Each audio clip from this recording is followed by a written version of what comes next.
At his wedding, my son stood before 300 guests at the most expensive hotel in Boston. He held a glass of vintage champagne that cost more than my first car. I sat in the back row with my wife Alice waiting for a thank you. I was waiting for him to acknowledge that I had liquidated my entire retirement fund to pay for this night. Instead, he looked me in the eye and smiled a cold, cruel smile. He announced into the microphone that he was ashamed to be my son. He said the name Bennett was a stain on his ambition. He announced he was legally changing his last name to Harrington to honor his wife's wealthy family. Everyone laughed. They applauded his courage. They thought it was a victory for his social climbing. I stood there with $85,000 of debt on my shoulders and a heart that had just stopped beating. He thought he was escaping a poor legacy. He did not know that the name Bennett was the key to a dormant empire. That same week, I inherited $10 million. But he had already signed his rights away. My name is George Bennett. I am 70 years old. I have grease under my fingernails that no amount of scrubbing can remove. I spent 50 years as a mechanic fixing other people's mistakes. I lived a quiet life. I lived a humble life. I believed that if you worked hard and loved your family, you would be rewarded. I was wrong. The reward does not come from sacrifice. It comes from power. And I was about to get a lot of it.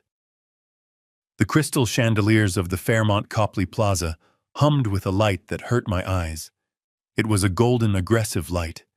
It highlighted the fray on my tuxedo cuff. It highlighted the pale exhaustion on Alice's face. My wife sat beside me, clutching her handbag like a shield.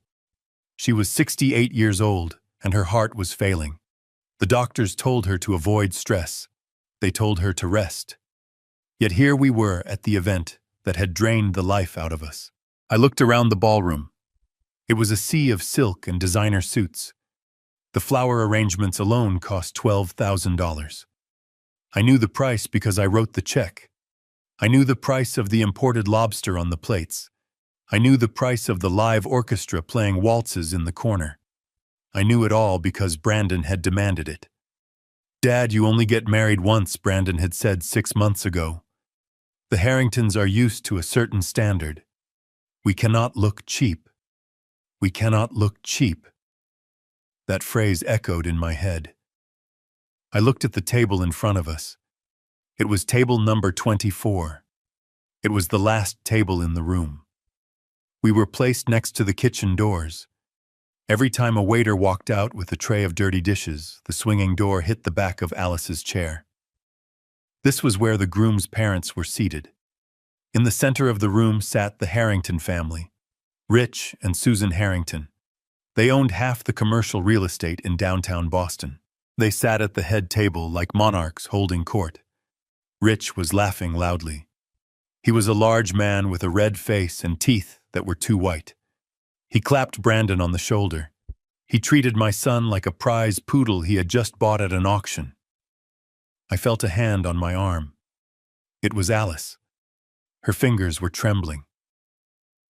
"George," she whispered, "are you okay?" I patted her hand. "I am fine, Alice. Just enjoy the music." I was lying. I was not fine. I was doing mental math. Before this wedding, my savings account held $85,000. It was money we saved for 30 years. It was money for Alice's heart surgery. It was money for a new roof. It was money for peace of mind. Now the balance was zero. Actually, it was less than zero because I had put the deposit for the venue on a credit card. Brandon stood up. The room went silent. He tapped his spoon against his glass. The sound rang out like a bell. He looked handsome. I will give him that. He had my chin and Alice's eyes, but the suit he wore cost $5,000. It was a gift from Rich Harrington. My son looked like a stranger. Brittany stood next to him. My new daughter-in-law. She was beautiful in a sharp, terrifying way. She looked at Brandon with expectation. She looked at the crowd with triumph. She did not look at us. Not once. "Thank you all for coming," Brandon said into the microphone. His voice was smooth. It was the voice of a marketing director who knew how to sell a lie. "Tonight is the happiest night of my life," he continued. "Not just because I married the woman of my dreams, but because I am finally coming home." I frowned. Coming home. What did that mean? "I grew up in a small house," Brandon said. His tone dropped. He made it sound like a tragedy. He made it sound like he grew up in a gutter. "My parents were simple people. They worked with their hands. They lived small lives. They were content with mediocrity." A murmur went through the crowd. I felt the blood drain from my face. Alice squeezed my hand so hard it hurt. "But I always wanted more," Brandon said. His voice grew louder. "I always felt like I was meant for something bigger." When I met Brittany, I realized what I was missing. I realized that names carry power. Names carry history. The name Bennett has always felt like a cage to me. It is a name of grease and sweat and small paychecks. The room was deadly silent now. The waiters stopped moving. Rich Harrington was leaning forward with a wide grin. "So tonight," Brandon declared, raising his glass, "I want to make a special announcement. As a wedding gift to my beautiful wife and to her incredible parents who have welcomed me as a son, I have decided to leave the past behind. As of tomorrow morning, I am no longer Brandon Bennett. I am legally taking the name Harrington. I am Brandon Harrington." The applause started from the head table. Rich and Susan Harrington stood up and clapped furiously. Then Brittany's friends joined in. Then the business associates. Soon the whole room was a thunder of applause. They were cheering. They were cheering for a son erasing his father. I sat frozen. I felt like someone had reached into my chest and pulled out my lungs. I looked at Alice. She was gasping. Her hand flew to her chest. Her face turned a terrifying shade of gray. "Alice," I shouted. I stood up and knocked over my chair. It made a loud crash. The applause faltered. People turned to look at table 24. They looked at the old mechanic in the cheap tuxedo and his sick wife. Brandon looked at us. He did not look concerned. He looked annoyed. Brittany grabbed the microphone.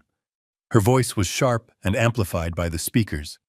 "Oh, do not worry, everyone," she said. She rolled her eyes. "It is just a little drama. They always do this. Do not let their poverty ruin the party." Laughter. A ripple of laughter went through the room. That broke me. That was the moment the camel's back snapped. I did not scream. I did not fight. I moved with a cold precision I used when I fixed a delicate engine. I reached into the inner pocket of my jacket. I pulled out an envelope. Inside was a cashier's check for $10,000. It was the absolute last of our liquidity. It was the money for our food for the next year. It was our survival. I had brought it as a wedding gift because I was a fool. I looked at the check. I looked at Brandon. He was smiling at his new family.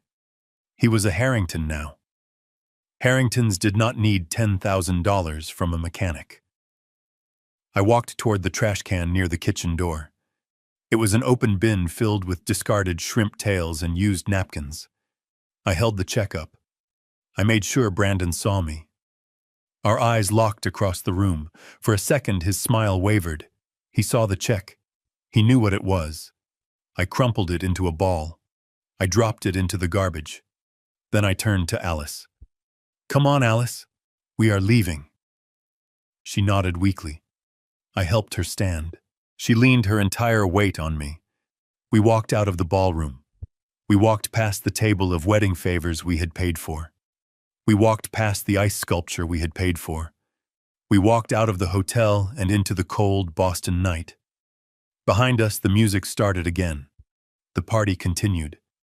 My son was celebrating his new name. He had no idea what he had just thrown away. We did not have a car waiting. We had sold my truck 3 weeks ago to pay the florist. We stood on the curb of Copley Square, shivering in the wind. The valets looked at us with suspicion. We did not look like guests who belonged at the Fairmont. We looked like the help. I pulled out my phone. My hands were shaking, not from cold, but from rage. I opened the Uber app. The surge pricing was high. It would cost $45 to get back to our small house in the suburbs. I checked my bank balance. $412. That was it. That was the sum total of George Bennett's life. I booked the ride. Alice leaned against a concrete planter. Her breathing was shallow. "I am sorry, George," she whispered. "I am so sorry." "Do not apologize," I said. My voice was hard. "Do not ever apologize for him again. He is dead to us, Alice. He died in that ballroom." She started to cry. Soft, quiet tears. The tears of a mother who knows she has failed even though she gave everything. The car arrived. It was a beat-up Honda Civic. It smelled of stale cigarettes and pine air freshener. It was a fitting carriage for our humiliation.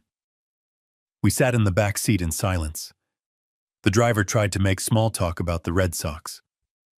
I did not answer. I watched the city lights fade into the darkness of the highway. We drove for 40 minutes. We left the skyscrapers and the luxury. We entered our neighborhood. The streetlights were dim here. The sidewalks were cracked. We pulled up to our house. It was a small ranch-style house built in the 70s. The paint was peeling on the siding. The gutters were sagging. I knew the furnace was making a rattling noise that meant it would die this winter.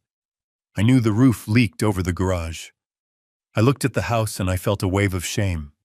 This was why Brandon hated us. This house was his embarrassment. He looked at this house and saw failure. I looked at this house and saw a mortgage paid off with sweat. I saw a home where we never went hungry. But to a Harrington, this was a hovel. I helped Alice inside. The house was cold. We had turned the thermostat down to 55 degrees to save money on oil. I settled Alice onto the sofa. I covered her with 2 blankets. "I will make you tea," I said. I went to the kitchen. The linoleum was curling at the edges. I filled the kettle. My phone buzzed in my pocket. It was a text message from Brandon. I stared at the screen. The name on the contact still said Brandon's son. "Dad, you really embarrassed me tonight," the message read. "Did you have to make a scene? Did you have to stomp out like a child? Brittany is very upset. I hope you and Mom took an Uber. Do not expect me to drive out there to bring you the centerpieces. My car is full of gifts." I read it twice. He did not ask if his mother was okay. He did not ask why we left. He worried about the centerpieces. He worried about his car. I did not reply. I deleted the contact name. I changed it to Brandon Harrington. Then I blocked the number. I brought the tea to Alice. She drank it with shaking hands. Her color was coming back a little. She was a strong woman. She had survived worse than this. But a betrayal by a child cuts deeper than any surgery. We sat in the silence of our cold living room. On the coffee table there was a pile of mail. We had neglected it for a week because we were so busy with the wedding preparations. It was a stack of misery: electric bill, water bill, medical co-pays. I picked up the stack to sort it. I needed to distract myself. I needed to see how much ruin we were truly in. Bill. Bill. Junk mail. Bill. Then I stopped. At the bottom of the pile was a thick envelope. It was heavy. It was made of expensive cream-colored paper. It looked out of place among the cheap window envelopes of the utility companies. I looked at the return address. Sterling and Associates, Attorneys at Law, 500 Fifth Avenue, New York. I frowned. I did not know any lawyers in New York. I flipped the envelope over. It was addressed to Mr. George Bennett, personal and confidential. I opened it. I used a dull knife from the kitchen. Inside was a letter printed on heavy bond paper. There was also a certified copy of a death certificate. I read the first paragraph. Dear Mr. Bennett, we are writing to inform you of the passing of Mr. Silas Bennett of Pittsburgh, Pennsylvania. As the executor of the Bennett Family Trust, we have been trying to locate you for 3 months. Silas Bennett, my father. I dropped the letter on the table.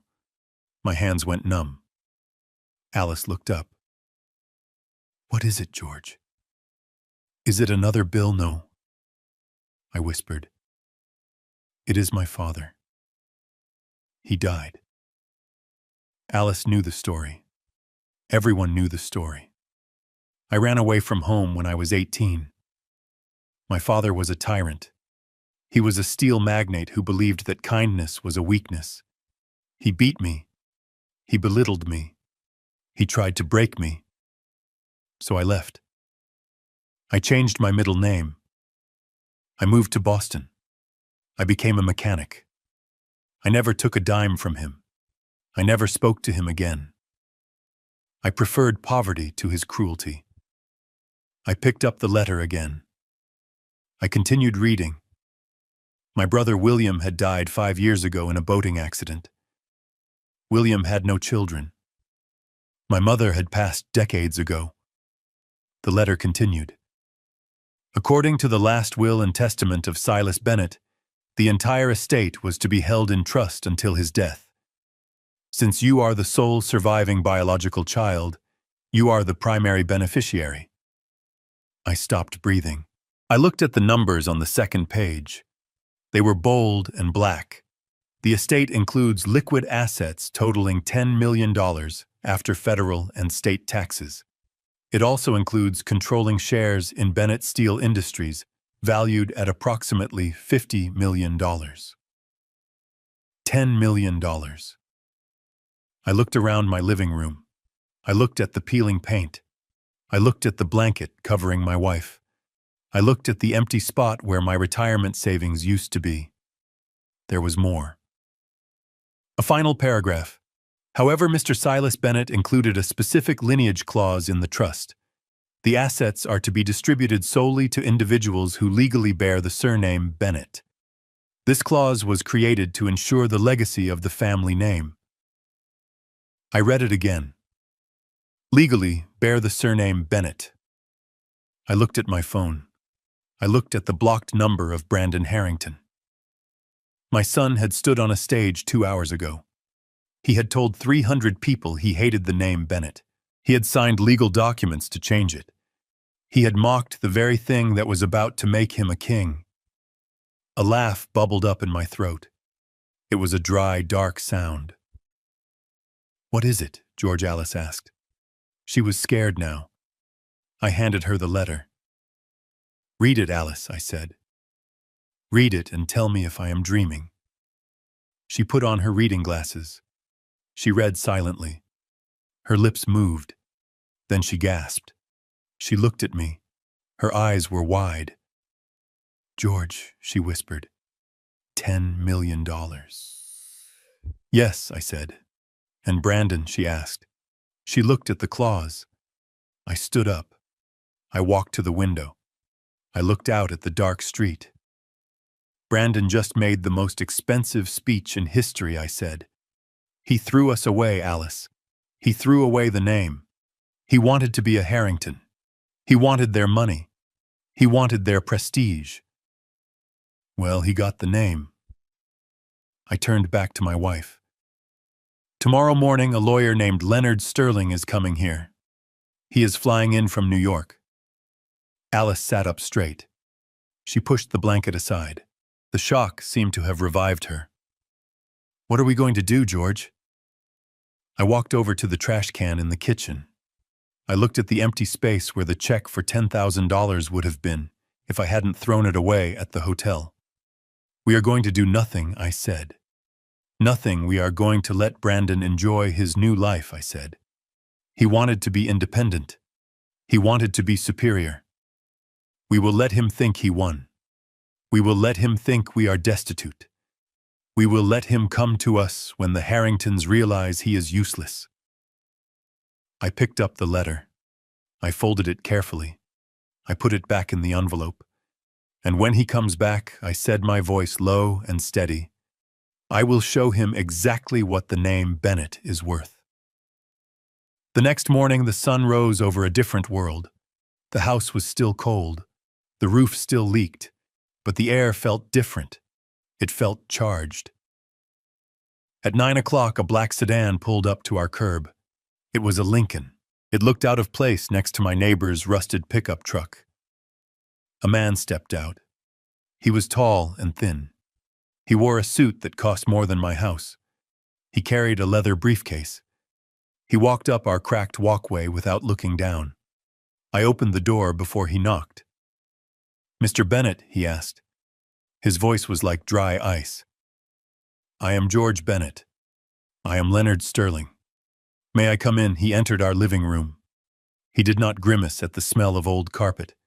He sat on our sagging sofa. He placed the briefcase on the coffee table. He opened it.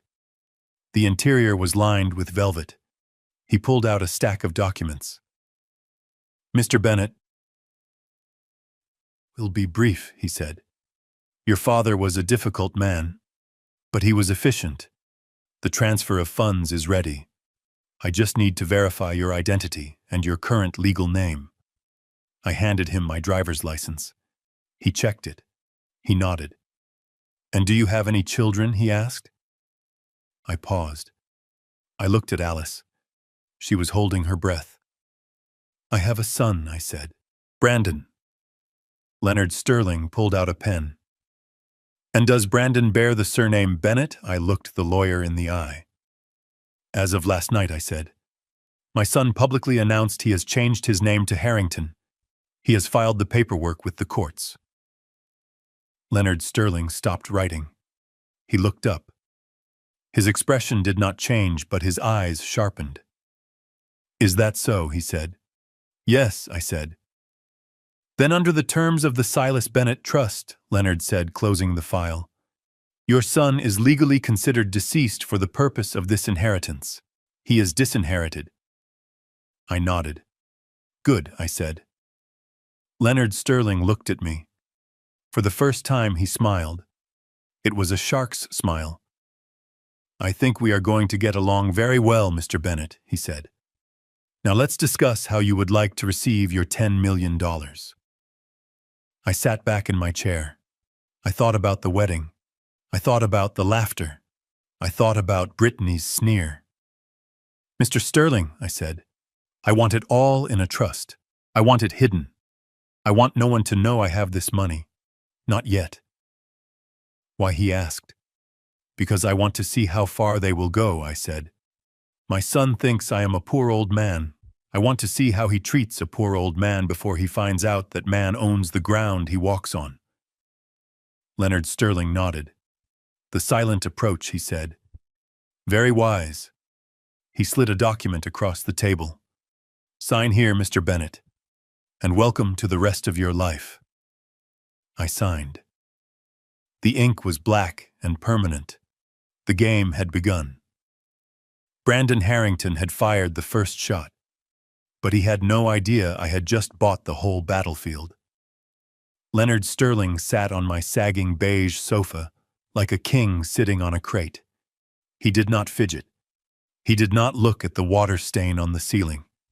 He simply laid out the documents on the scratched coffee table with the precision of a surgeon preparing for an operation. The paper was thick and creamy. It smelled of expensive ink and old libraries. It smelled like my father, Silas Bennett. The name was typed at the top of every page in bold black letters. Just seeing it made my jaw clench. I had not spoken that name in 50 years. I had buried it deep under layers of engine grease and hard work. I left Pittsburgh when I was 20 years old. It was a rainy Tuesday. My father had ordered me to fire a man named Miller. Miller had lost 3 fingers in the rolling mill. My father said he was useless now. He said paying him disability was a sign of weakness. He told me to cut him loose. I refused. My father struck me. He told me I did not have the stomach for business. He told me I was soft. So I packed a single duffel bag. I took $50 from my dresser. I walked out the front door of his mansion, and I never looked back. I hitchhiked to Boston. I changed my life. I became a mechanic. I built a life where I could look myself in the mirror. I thought I was free of him. I thought he was just a ghost story I never told my son. But Silas Bennett was not the kind of man who stayed dead. Even from the grave, he was reaching out. He was trying to control one last thing. Sterling cleared his throat. The sound was dry and sharp. "Mr. Bennett," he said, "your father was a complicated man, but he was effective. He built Bennett Steel into a titan of industry. When your brother William passed away 5 years ago, your father was devastated. He spent the last years of his life consolidating his assets. He liquidated the majority of his real estate holdings. He moved everything into the Bennett family trust." I nodded. I did not trust my voice yet. Alice was sitting beside me. Her hand was gripping my knee. Her knuckles were white. She knew the stories. She knew the scars on my back came from his belt. She was terrified. Sterling turned a page. He pointed to a column of figures. "Let us discuss the assets," he said. "The trust is divided into 2 primary categories. First, we have the liquid assets: cash, bonds, treasury notes. After federal estate taxes and the settlement of all outstanding debts, the total liquid value sits at $10 million. $10 million. The words hung in the cold air of my living room. I looked at the peeling wallpaper in the corner. I looked at the drafty window sealed with duct tape. $10 million. It was an abstract concept. It was not real money. Real money was the $20 in my wallet. Real money was the electric bill I was afraid to open. $10 million was a weapon. Sterling continued. Second, we have the equity, controlling shares in Bennett Steel Industries. The board has already approved a buyout offer from a competitor. The estimated value of those shares is $50 million. However, that transaction will take 6 months to finalize. For now, you have immediate access to the $10 million. I felt Alice's grip tighten. She made a small sound in her throat. It sounded like a whimper. $60 million. My father had left me $60 million. The man who told me I was worthless. The man who said I would die in a gutter. He had left me everything. Why, I asked. My voice was raspy. It sounded like gravel. Why me? He hated me. Sterling looked at me over the rim of his glasses. His eyes were gray and unreadable. He did not hate you, Mr. Bennett. He was disappointed in you. There is a difference. But above all else, Silas Bennett believed in blood. He believed in the name. You are the last Bennett. You are the only one left to carry the weight. He turned another page. This page had a paragraph highlighted in yellow marker. This brings us to the conditions Sterling said. The trust is not without strings. Your father wanted to ensure his legacy survived. He included a specific clause regarding the distribution of funds. We call it the name clause. Read it, I said. Sterling lifted the paper. He read aloud. His voice was monotone. The assets of the Bennett Family Trust are to be distributed solely to the direct biological descendants of Silas Bennett. However, as a condition of this inheritance, the beneficiary must legally bear the surname Bennett at the time of distribution. Furthermore, any descendant who has voluntarily renounced, changed, or legally abandoned the Bennett surname for any reason other than traditional marriage is hereby irrevocably disqualified from the trust. They shall be treated as predeceased. The room went silent. The only sound was the ticking of the cheap plastic clock on the wall. Irrevocably disqualified. Treated as predeceased. I closed my eyes. I saw the ballroom again. I saw the chandeliers. I saw my son Brandon standing on the stage. I saw his smile. I heard his voice booming over the speakers. I have decided to leave the past behind. I am no longer Brandon Bennett. I am Brandon Harrington. He had said it with such pride. He had said it to hurt me. He had said it to distance himself from my poverty. He had wanted to be a Harrington. He wanted the prestige of his wife's family. He wanted to be a big man. And in doing so, he had slit his own throat. He had done it publicly. He had filed the court papers. Sterling had confirmed it before he even walked in my door. My son had legally killed his own inheritance. I opened my eyes. I looked at the lawyer. "Does he know?" I asked. Sterling shook his head. "No. We have not contacted your son. We located you first. As the primary beneficiary, the discretion is yours. However, the clause is self-executing. Even if you wanted to give him a share of the trust directly, the board would block it. The money is yours, George. Yours alone. Brandon Harrington is a stranger to this document." I looked at Alice. She was crying silently. Tears rolled down her cheeks. She was not crying for the money. She was crying for the tragedy of it. She was crying because she knew what this meant. Our son had sold his birthright for a round of applause. "George," she whispered, "we have to tell him. We have to warn him. Maybe he can change it back." I looked at her. I loved her more than anything in this world. She was the one who bandaged my hands when I came home bleeding from the shop. She was the one who stretched a pot of stew to last 3 days. She had a heart of gold, but she was soft. She would forgive him. She would hand him the money and he would take it. He would take it and he would laugh at us. He would put us in a nursing home and he would spend the millions on cars and vacations with the Harringtons. "No," I said. Alice blinked. "What?"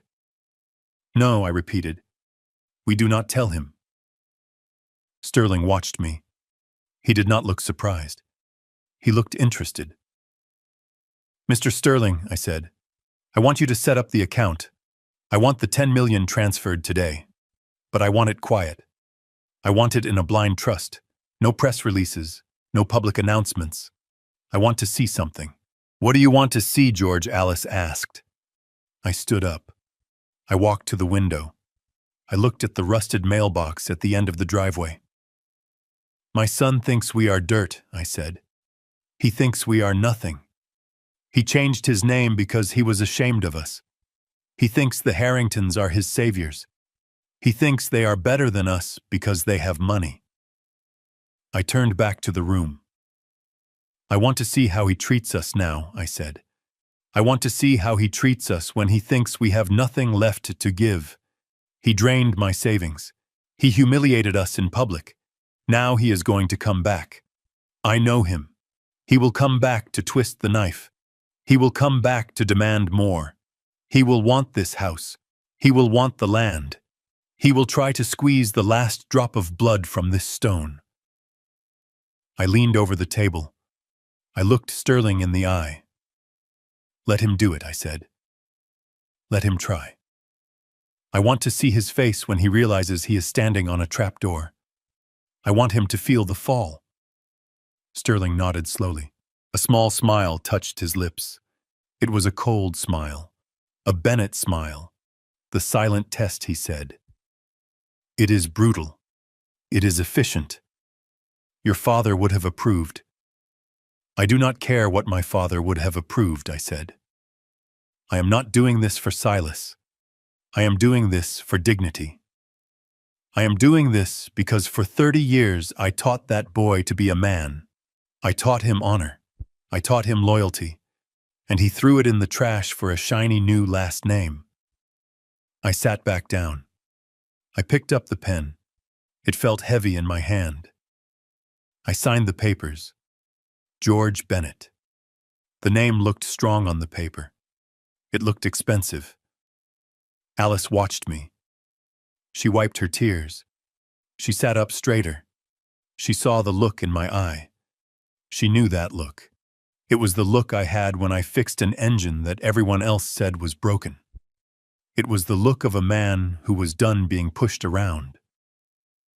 "Okay, George," she said softly. "Okay. We wait." Sterling gathered the papers. He placed them back in the velvet-lined briefcase. He snapped the locks shut. "I will handle the transfer immediately," he said. "You will have access to the funds by noon. I will also arrange for a secure phone line and a new debit card to be delivered by courier. The black card, unlimited limit." I nodded. "One more thing," Sterling said, standing up. He smoothed his suit jacket. "The Harringtons. They are clients of a rival firm. They are leveraged, heavily. They project wealth, but their foundation is shaky. If you ever decide to acquire their debt, it could be arranged." I looked at him. This lawyer was a weapon, and I had just bought him. "Not yet," I said. "Let them enjoy the party. The hangover is coming." Sterling left. The black Lincoln pulled away from the curb. The neighborhood was quiet again. A dog barked in the distance. I looked at Alice. She looked at me. We were sitting in a cold house with peeling paint and a dying furnace. But we were sitting on $10 million. The phone rang. I looked at the caller ID. It was Brandon Harrington. I let it ring. I let it ring until it went to voicemail. He was calling to complain. He was calling to yell at us for leaving the wedding. He was calling to tell us how great the Harringtons were. Let him talk to the machine. I had work to do. I had a trap to set. And for the first time in 50 years, I did not feel poor. I felt dangerous. 2 weeks after the wedding, a Porsche Cayenne pulled into my driveway. It was black and shiny, and it looked like a shark swimming in a pond of goldfish. It blocked my view of the street. It blocked the morning sun. I was sitting on the porch drinking coffee from a chipped mug. Alice was inside folding laundry. I watched the driver's door open. Brandon stepped out. He was tan. He looked like a man who had spent 2 weeks on a beach in Aruba drinking rum that cost $20 a glass. He wore a linen shirt and loafers with no socks. He looked like a Harrington. Brittany stepped out of the passenger side. She wore oversized sunglasses and held a designer bag away from her body, as if she were afraid my lawn might infect it. She scanned the neighborhood. She curled her lip. She looked at the peeling paint on my siding and shook her head. They walked up the driveway. They did not wave. They did not smile. They walked like land developers inspecting a demolition site. I did not stand up. I took a sip of coffee. It was lukewarm. "Hey, Dad," Brandon said. He stopped at the bottom of the steps. He did not come up to the porch. He maintained a distance. "Hello, Brandon. Is Mom here?" "We need to talk to both of you." "She is inside," I said. "Get her," Brandon said. "This is important. It is a business opportunity." I looked at him. He was commanding me. He was 32 years old, and he had never changed a tire in his life, but he was commanding me in my own house. I stood up slowly. My knees popped.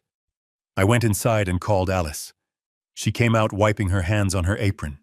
When she saw Brandon, her face lit up. She still had hope. She still thought the wedding was just a mistake. She thought he was here to apologize. "Brandon," she said, "you look good. How was the honeymoon?" "We have no time for small talk, Mom," Brandon said. He walked past me and entered the living room. He did not wipe his feet. Brittany followed him. She stood in the center of the room and refused to sit down. We sat on the sofa, Alice and I, 2 old people in a cold house. Brandon stood by the fireplace.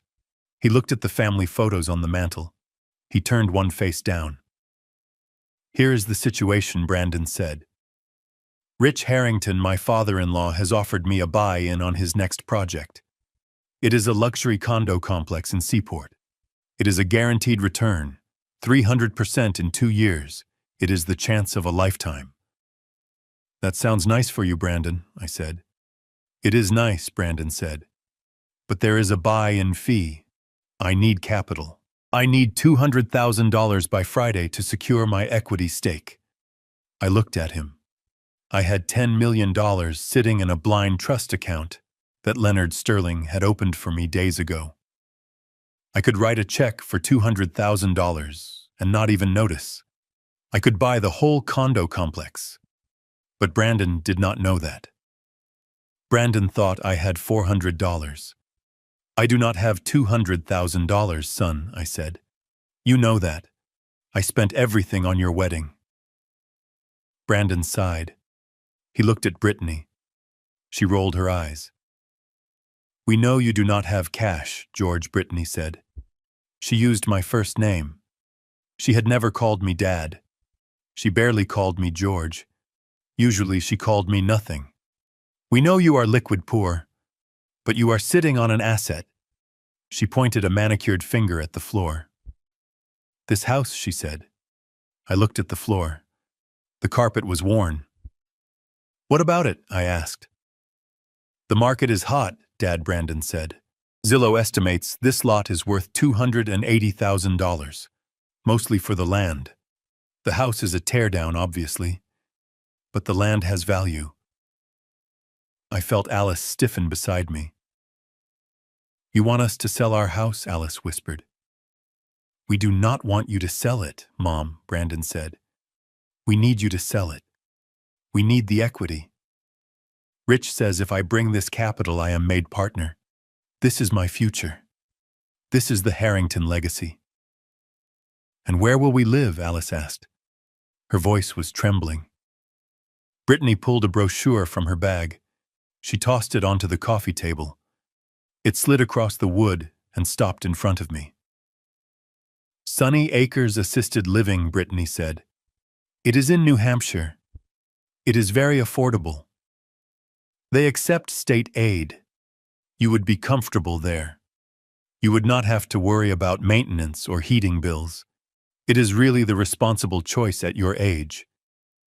I looked at the brochure.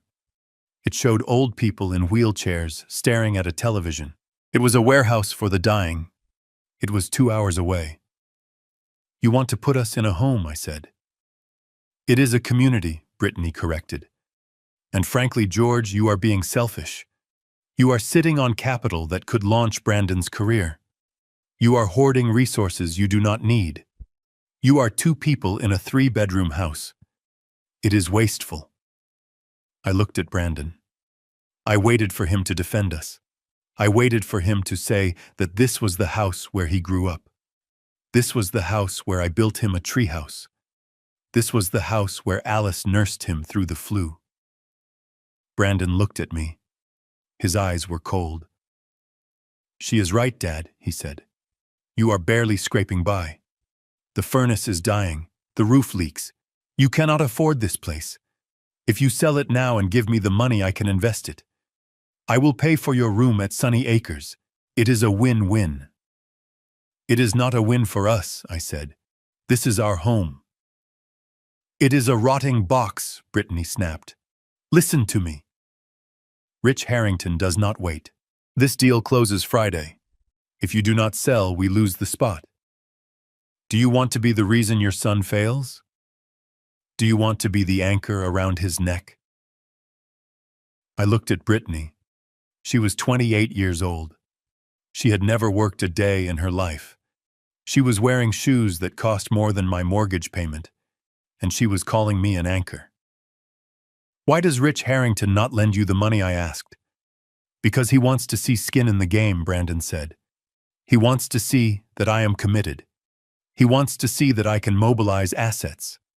He wants to see that I am a Harrington. You are a Bennett, I said. Not anymore, Brandon said. He pulled a document from his jacket pocket. It was a court order. My name change was approved this morning, he said. I am Brandon Harrington. And as a Harrington, I do not accept mediocrity. He threw the paper on the table. It landed on top of the nursing home brochure. I looked at the paper. It was official. It had a seal. It was the final nail in his coffin. He had legally disinherited himself. He had cut the cord. Alice began to cry. She put her face in her hands. "Stop the drama, Mom," Brandon said. "It is just a name. And it is just a house. You need to be practical. You need to stop holding me back." Brittany stepped forward. She loomed over us. "Look," she said. "We are not asking. We are telling you what needs to happen. You are old. You are failing. If you do not do this voluntarily, we can call Adult Protective Services. We can say you are unable to care for yourselves. We can say the house is a hazard. We can force a sale." She smiled. It was a reptile smile. "Or you can sign the agreement Brandon brought, and we can do this the easy way." I looked at Brandon. "You would call the state on us?" I asked. "I will do what is necessary to secure my future," Brandon said. I looked at the document he was holding. It was a single page. It was typed. "What is that?" I asked. "It is a binding letter of intent," Brandon said. "It states that you agree to list the property for sale immediately, and that the proceeds will be transferred to me for investment purposes. It gives me power of attorney over the real estate transaction." I reached out my hand. "Let me see it." Brandon handed me the paper. I read it. It was poorly written. It was predatory. It gave him total control. It stripped us of everything. If I signed this, I would be homeless. If I signed this, I would be at his mercy. But I knew something he did not know. I knew that yesterday Leonard Sterling had filed a deed transfer. I had moved the house into the Bennett family trust. Technically, I did not own this house anymore. The trust owned it. My signature on this document was legally worthless. It could not transfer the title. But it was evidence. It was proof of coercion. It was proof of elder abuse. It was proof of greed. I looked at Alice. I saw the fear in her eyes. She thought we were trapped. She thought we had to obey. I looked at Brandon. He was checking his watch. He was bored. "Okay," I said. Alice gasped. "George, no!" I squeezed her knee. I silenced her with a look. "Okay," I repeated. "I will sign." Brandon blinked. He looked surprised. "You will?" "Yes," I said. "You are right. I am old. The roof leaks. I cannot maintain it. If this helps you, I will do it." Brittany clapped her hands. Finally. Some sense. I took a pen from my pocket. It was a cheap ballpoint pen. I smoothed the paper on the coffee table. "But I have one condition," I said. "What condition?" Brittany asked sharply. "I want to stay here for 30 days, I said. "I need time to pack. I need time to say goodbye." "Fine," Brandon said. 30 days. But the sign goes up tomorrow." I bent over the paper. I signed my name. George Bennett. The letters were jagged. I made my hand shake. I made myself look weak. I handed the paper back to Brandon. He snatched it. He looked at the signature. He grinned. "You did the right thing, Dad," he said. He folded the paper and put it in his pocket. "Rich will be impressed." He turned to Brittany. "Let's go. We have a dinner reservation at Grill 23. They walked toward the door. They did not say goodbye to Alice. They did not say thank you. They walked out of our house like they had just taken out the trash. I watched them go. I watched them get into the Porsche. I watched them drive away. Alice turned to me. She was shaking. "George, why did you do that?" she cried. "We have nowhere to go. You gave him the house." I stood up. I walked to the kitchen. I poured the rest of the coffee down the sink. I did not give him the house, Alice, I said. I gave him a rope. What do you mean the house belongs to the trust, I said. I transferred it yesterday. That piece of paper he has is worthless. It is invalid. When he tries to use it, the title company will laugh at him. Alice stared at me. Then why sign it? Because I needed him to commit the crime, I said. I needed him to put it in writing that he was forcing us out.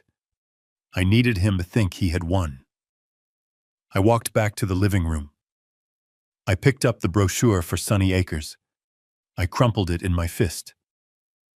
He threatened us, Alice. He threatened to call the state. He threatened to declare us incompetent.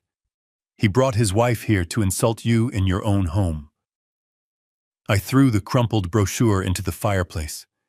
He thinks he is going to sell this house on Friday. He thinks he is going to take the money to Rich Harrington. He thinks he is going to be a partner. I turned to Alice. My voice was low. On Friday, he is going to find out that he sold a house he does not own. On Friday, he is going to look like a fraud in front of the Harringtons. And when he comes back here screaming, I am going to have the police waiting. Alice wiped her eyes. She looked at the empty spot where the Porsche had been. He is really gone, isn't he, George? My son is gone. Yes, I said. The boy we raised is gone. That man in the Porsche is a stranger. And strangers do not get to threaten my wife. I took out my phone. I dialed a number. Mr. Sterling, I said. Yes, Mr. Bennett. They were just here. They forced me to sign a document under duress. They threatened to put us in a state home. I heard the lawyer typing in the background. Did you sign it? Sterling asked. I did. Good, Sterling said. That constitutes fraud and attempted grand larceny. We will add it to the file. Do you want to proceed with the eviction protection? No, I said. Not yet. Let him try to list it. Let him hire the realtor. Let him spend the money on the listing. I want him to go all the way to the closing table. Understood, Sterling said. The trap is set. I hung up. The house was quiet. The wind rattled the window frames. It was a poor house, it was a cold house, but it was my house and no one was taking it. I sat back down next to Alice. I put my arm around her. 30 days, I said. We have 30 days to watch them fall. Alice rested her head on my shoulder. You are a scary man, George Bennett, she whispered. I am a father, I said, and sometimes a father has to teach a lesson that words cannot teach. We sat there as the sun went down. We sat in the dark. We did not turn on the lights. We did not need to. We knew exactly where we were. We were in the eye of the storm, and Brandon was sailing straight into the hurricane. The courier truck arrived at 11 in the morning on a Tuesday. It was a rainy day in Boston, the kind of gray, damp weather that makes your bones ache when you are 70 years old. I was in the garage organizing my tools. I did not need to organize them. They were already in perfect order. Every wrench, every screwdriver, every socket had its place on the pegboard. But I needed to keep my hands busy. If my hands were busy, I did not have to think about the for sale sign that Brandon had planted in my front yard 3 days ago. It stood there like a tombstone for my life. The delivery driver ran up the driveway, shielding a flat cardboard package under his jacket. He looked miserable. I met him at the garage door. I signed the digital pad. The stylus felt slippery in my grease-stained fingers. Package for George Bennett, the driver muttered. He did not look me in the eye. He just wanted to get back to his warm truck. I took the package. It was light, but rigid. The return address label was printed in a font I recognized. It was from a high-end stationery store in Back Bay, a place where they sold pens for $500 and paper made of cotton. I carried it into the kitchen. Alice was sitting at the table staring at a cup of tea that had stopped steaming 20 minutes ago. She looked up when I entered. Her eyes were red. She had been crying off and on since the visit. She looked at the package in my hand with a mixture of fear and curiosity. "What is it, George?" she asked. Her voice was thin. It sounded like dry leaves skittering on pavement. "I do not know," I said. I put it on the table. I took my pocket knife and sliced through the packing tape. Inside there was layers of bubble wrap. I peeled them away. Beneath the plastic was a frame. A heavy, expensive frame made of polished mahogany with silver accents. It was the kind of frame you use for a diploma or a Medal of Honor. I turned it over. Behind the glass was a document. It was not a diploma. It was a court order. Commonwealth of Massachusetts. Probate and Family Court. Suffolk Division. I read the bold text in the center. Decree of change of name in the matter of Brandon James Bennett. Ordered that the name of the petitioner be changed to Brandon James Harrington. It was signed by a judge. It was stamped with the official seal of the court. It was dated yesterday. I stared at the paper. It was official. It was legal. It was done. My son had not just talked about it. He had not just shouted it at a wedding to get a reaction. He had gone to a courthouse. He had stood before a judge. He had raised his right hand and sworn that he wanted to erase the name I gave him. He had paid a fee to cut the link between us, and then he had framed it. He had framed his betrayal and mailed it to me. I looked closer. Tucked into the corner of the frame was a small card. It was handwritten in Brandon's neat architectural script. Dad. Thought you would want a keepsake for the mantle. This is what progress looks like. Welcome to the future. Best Brandon Harrington. I felt a cold numbness spread through my chest. It was not anger. Anger is hot. Anger moves fast. This was something else. This was the feeling of watching a ship sink after it has slipped beneath the waves. The finality of it. Alice reached out a trembling hand. She touched the glass. She traced the name Harrington. He really did it, she whispered. He really hates us that much. He does not hate us, Alice, I said. I sat down heavily in the chair opposite her. He hates himself. He hates where he came from. He thinks this piece of paper makes him a king. He thinks this frame changes his blood. Alice pulled her hand back as if the glass had burned her. Why would he send this? She asked. Why would he be so cruel? Because he wants to hurt us, I said. He wants to make sure we know our place. He wants to show us that he won. He got the sign in the yard. He got the agreement signed. And now he has the name. He thinks he has stripped us of everything. I looked at the document again. I looked at the date. October 14th. I looked at the clock on the kitchen wall. It was 11:15. I stood up. I walked to the phone. I picked up the receiver. It felt heavy like a hammer. I dialed a number from memory. It was a number I had only called once before, but I knew I would be calling it often.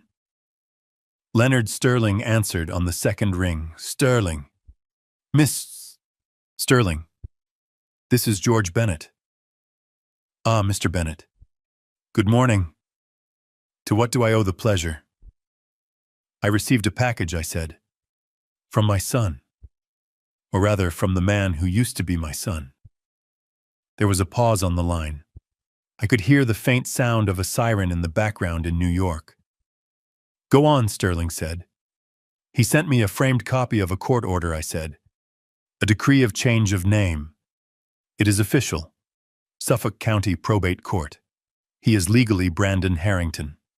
The date on the order is yesterday. I heard the sound of a pen scratching on paper. It was a dry scratching sound. You are certain of the date? Sterling asked. I am looking at it, I said. October 14th. And you have the physical document? I do. Excellent, Sterling said. The word hung in the air. It was a cold, professional word. "What does this mean?" I asked. I knew the answer, but I needed to hear him say it. I needed the law to confirm what my heart already knew. "It means the trap is sprung," Mr. Bennett, Sterling said. His voice was devoid of emotion. It was pure fact.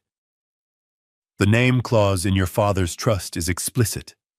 It requires the beneficiary to legally bear the surname Bennett at the time of distribution.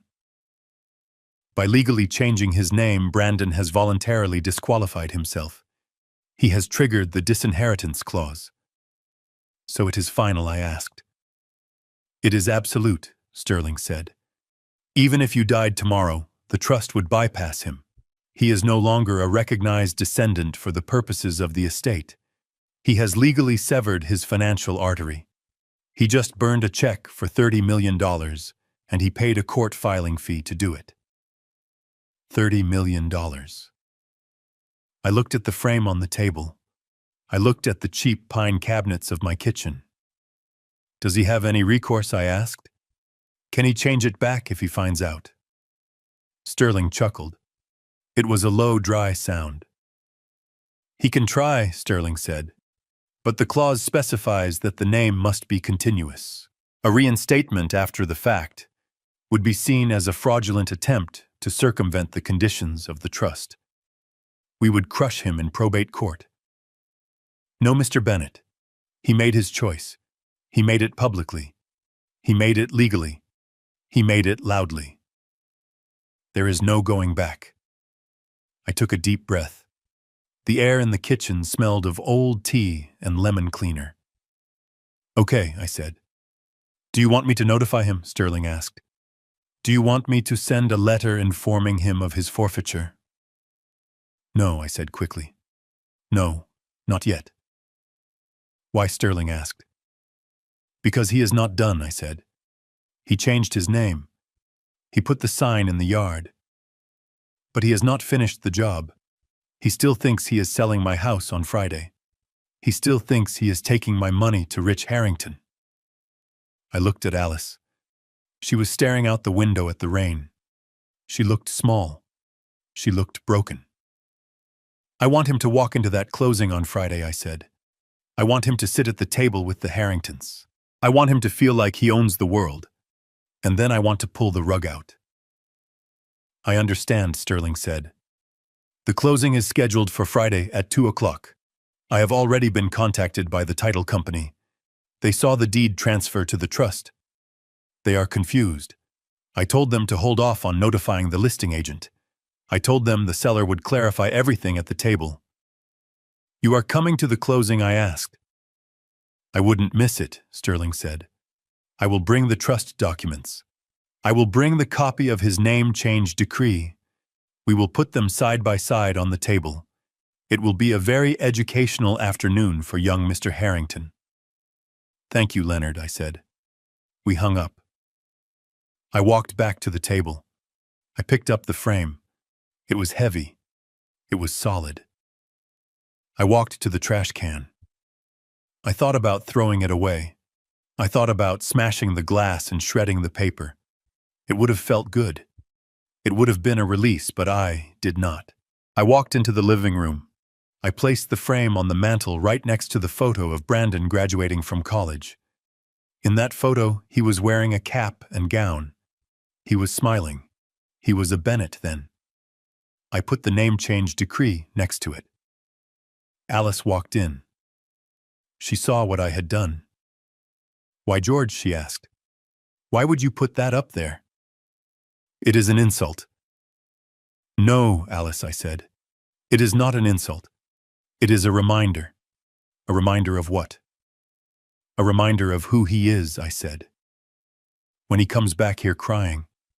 When he comes back here begging for money.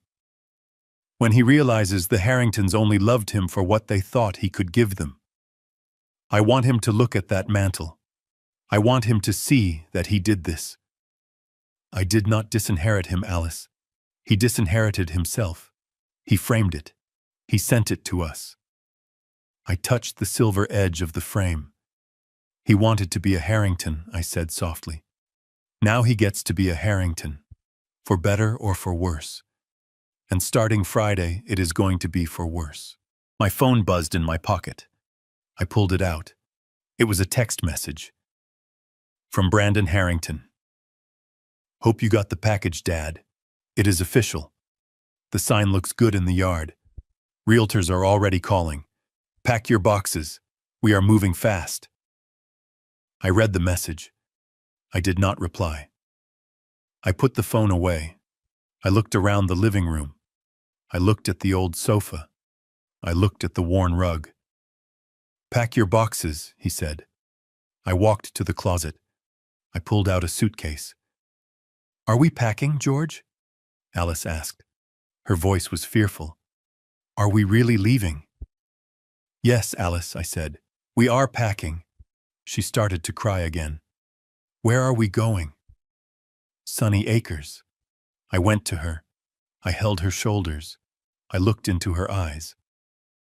No, Alice, I said. We are not going to a nursing home. We are going to pack for a vacation. A vacation? Yes, I said. I think it is time we saw Italy. You always wanted to see Italy. But we have no money, she said. We have $400. I smiled. It was a genuine smile. For the first time in weeks, I felt light. We have plenty of money, Alice. We have more money than the Harringtons. We have more money than God. And on Friday, after we finish with Brandon, we are going to the airport. She looked at me like I was crazy, but she saw the strength in my face. She saw the man she married 40 years ago. Okay, George, she whispered. Italy. I went back to the closet. I started taking down our coats. Brandon Harrington had changed his name. He had signed his papers. He thought he was writing the story of his success. He did not know he had just written the first chapter of his tragedy. And I was the editor. And I was about to use a very red pen. The text message arrived on Wednesday afternoon. It was from Brandon. It was short. It was a command, not an invitation. Come to the Harrington estate at 7 o'clock tonight. We are celebrating the name change. Dress appropriately. Try not to embarrass me. I looked at the message. I looked at Alice. She was ironing a shirt I had bought at Sears 10 years ago. It was the best shirt I owned. She looked tired, but she had a spark in her eye. She knew what we were doing. She knew we were walking into the lion's den one last time.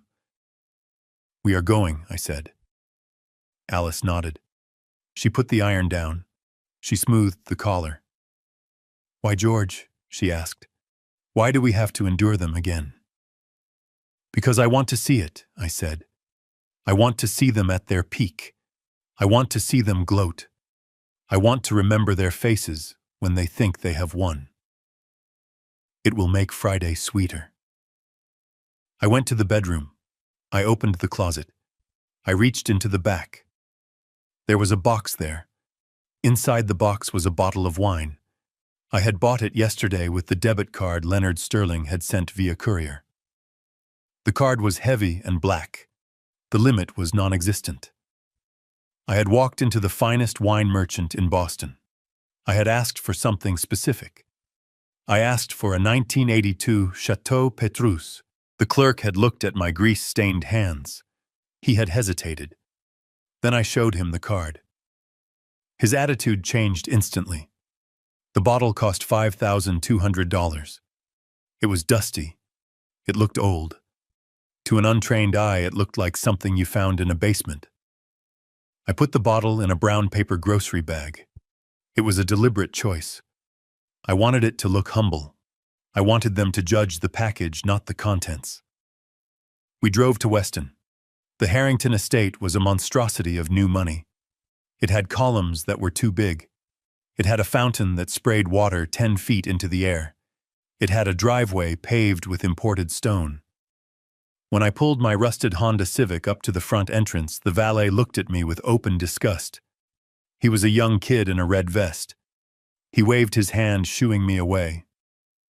"Deliveries in the back, old man," he shouted. I rolled down the window. "I am the father of the guest of honor," I said. The valet sneered. He looked at my car. He looked at the oil stain on the driveway. "Park it yourself," he said. "Around the side. Do not block the Bentleys." I parked near the hedges. I helped Alice out. We walked to the massive double doors. I carried the brown paper bag. It crinkled in the silence. The door opened. A maid let us in. The foyer was gold. Everything was gold. The mirror frames, the stair railing, the chandelier. It looked like a casino. It smelled of expensive perfume and arrogance. We walked into the dining room. It was crowded. There were about 30 people. They were all holding crystal glasses. They were all laughing. Brandon was in the center of the room. He was wearing a velvet smoking jacket. He looked ridiculous. He looked like he was playing a character in a movie. Brittany was hanging on his arm. She was wearing diamonds that sparkled aggressively. Rich Harrington saw us first. He was holding a scotch. He was already drunk. "Well, look who it is," he boomed. His voice echoed off the marble floors. "The Bennets. Or should I say, the ancestors." The room went quiet. Everyone turned to look at us. They looked at my Sears shirt. They looked at Alice's simple dress. They looked at the brown paper bag in my hand. Brandon walked over. He did not smile. He looked tense. "Dad," he hissed. "What is that? Why are you carrying a grocery bag?" "It is a gift," I said. "For the celebration." Brandon grabbed my arm. He tried to steer me toward the corner. "Just put it in the kitchen," he whispered. "Do not embarrass me. Rich has senators here. He has investors." "No, son," I said. I pulled my arm away. "I want to give it to the host." I walked past Brandon. I walked straight to Rich Harrington. He watched me come with a smirk on his face. He thought I was a clown. He thought I was entertainment. "Mr. Harrington," I said, "thank you for having us." Rich looked down at me. He was a big man, but he was soft. He had the hands of a man who signed checks, not a man who built things. "George," he said, "glad you could make it. We were just toasting Brandon's upgrade." He laughed at his own joke. The room laughed with him. "Upgrade," I said. "Yes, that is one word for it." I held out the bag. "I brought a bottle," I said, "to celebrate the new name." Rich took the bag. He held it by the rim with 2 fingers as if it were dirty. He looked at the crowd. He winked. "Oh, look at this, everyone," he announced. "George brought us some wine. Let us see what the mechanic recommends." He reached into the bag and pulled out the bottle. The label was simple. It was slightly faded. There was dust on the neck. It did not have gold leaf. It did not have a hologram. It just said Petrus 1982. Rich looked at it. He frowned. He did not recognize it. He was a man who drank labels, not wine. He knew brands that advertised in magazines. He did not know history. "Petrus," he read out loud. "Never heard of it." "Looks old, George. Did you find this in your garage?" Laughter rippled through the room. Brittany covered her mouth to hide a giggle. "It is a French wine," I said calmly. "It is from Pomerol." "French," Rich scoffed. "I only drink Napa cabs. Big, bold American wine. This looks thin. Look at the dust. It has probably turned to vinegar." He handed the bottle to a waiter. "Open it," he ordered. "Let us see what Swill George considers a gift." The waiter took the bottle. He looked at the label. His eyes widened. He knew. He looked at me, then he looked at Rich. He hesitated. "Sir," he said softly, "this is a very vintage wine. It should decant for at least an hour. The sediment needs to settle. Rich waved his hand dismissively. Just pour it. It is free booze. Do not make a production out of it. The waiter opened the bottle. He did it carefully. He poured a small amount into Rich's glass. The wine was a deep, rich ruby color. It smelled of dark fruit and earth. It smelled like heaven. Rich swirled it aggressively. He did not look at the color. He did not smell the bouquet. He just threw it back like a shot of tequila. He swallowed. He made a face. He stuck out his tongue. Yuck, he shouted. He slammed the glass down on the table. Sour, he declared. It tastes like dirt. It is spoiled. He turned to me. His face was red with mock outrage. George, are you trying to poison me? This is garbage. It tastes like old socks. Brandon stepped forward. He looked furious. Dad, he said. His voice was tight. Why did you do this? Why did you bring cheap wine to a party like this? You know Rich has a refined palate. You know he only drinks the best. It is not cheap, Brandon, I said.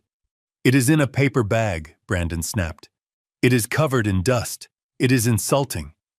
You are insulting my new family. Brittany chimed in. She walked over and picked up the bottle. She looked at it with disdain. Petrus, she said. What kind of name is that? It sounds like a gas station brand. Seriously, George. If you could not afford a nice bottle, you should have just brought nothing. This is embarrassing. She handed the bottle back to the waiter. Dump it, she said. Get Mr. Harrington a real drink. Open the Camus. The waiter looked at me again. He looked like he wanted to cry. He was holding $5,000 of liquid art, and he was being told to pour it down the drain. Wait, I said. The room went silent. I walked over to the waiter. If you are not going to drink it, I said. I will. Rich laughed. It was a cruel barking sound. By all means, George, he said. Drink your vinegar.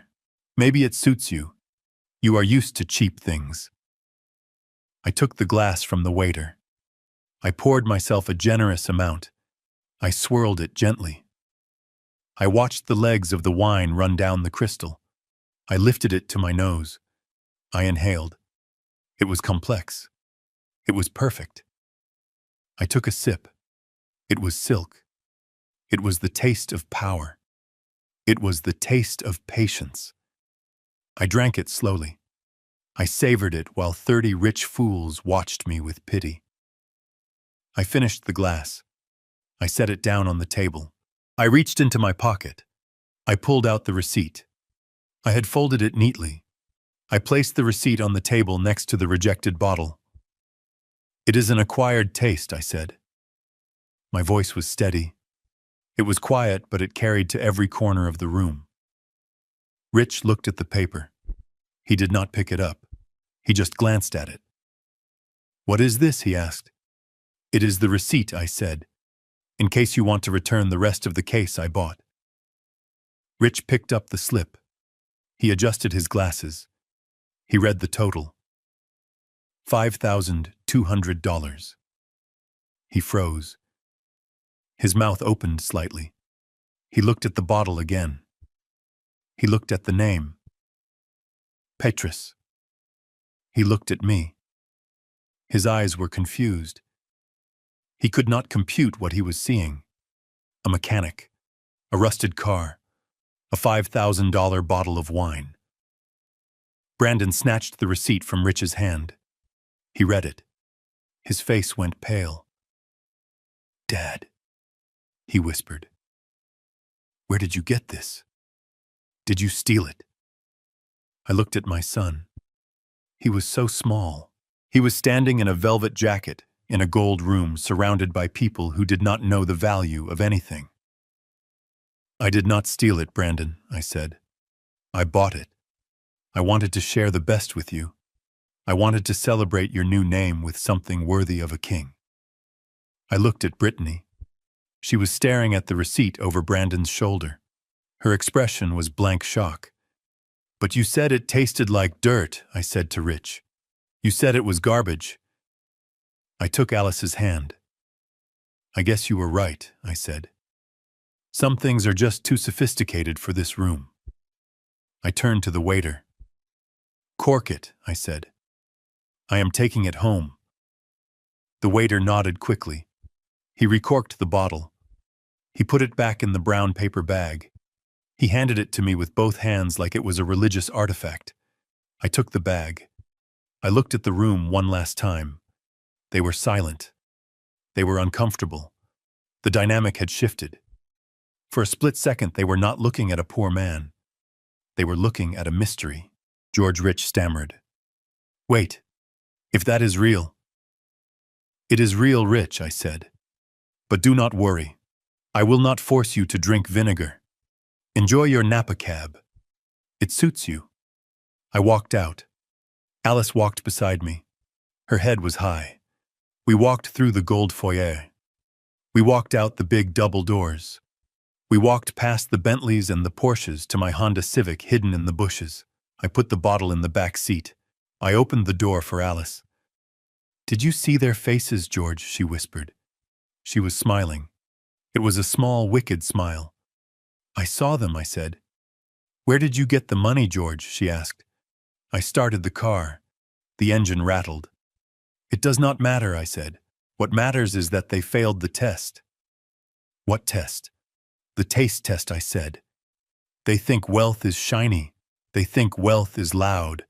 They do not know quality when it hits them in the mouth." I backed out of the driveway. "Friday, Alice," I said. "Friday is the closing. Friday is when Brandon tries to sell our house." "And what happens on Friday?" she asked. I patted the steering wheel. "On Friday, I am going to serve them something much harder to swallow than expensive wine." We drove home in the dark. The bottle of Petrus rolled gently on the back seat. It was safe. It was ours.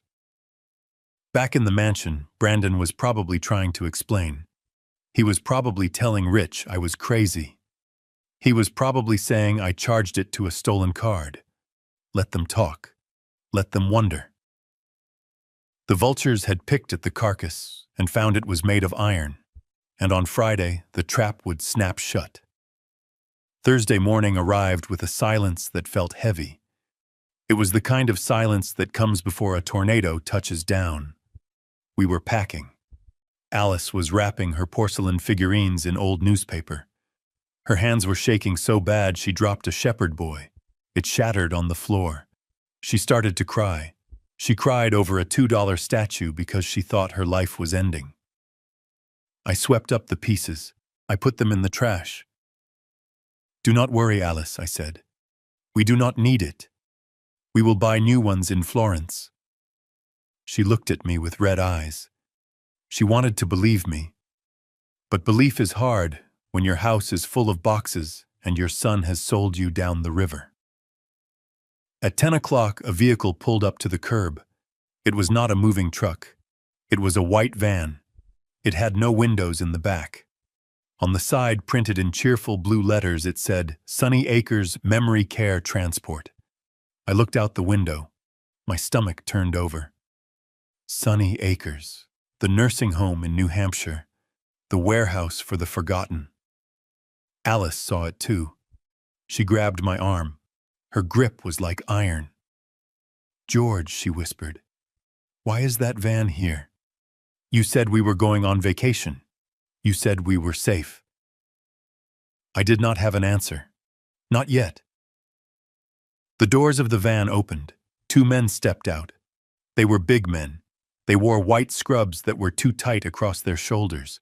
They looked like bouncers, not nurses. They walked up the driveway with a purpose. Behind the van, the black Porsche pulled up. Brandon was driving. Brittany was in the passenger seat, applying lipstick in the visor mirror. They got out. Brandon was holding a clipboard. He walked fast. He looked impatient. I opened the front door. I stood on the threshold. I blocked the way. "What is this, Brandon?" I asked. My voice was calm, but my blood was boiling. "This is the solution, Dad," Brandon said. He did not look at me. He looked at the house. He looked at the peeling paint. He looked at his watch. "The closing is tomorrow," he said. "The walk-through is at 4 o'clock today. The house needs to be empty." "We are packing," I said. "We will be out." "You are not moving fast enough," Brandon said.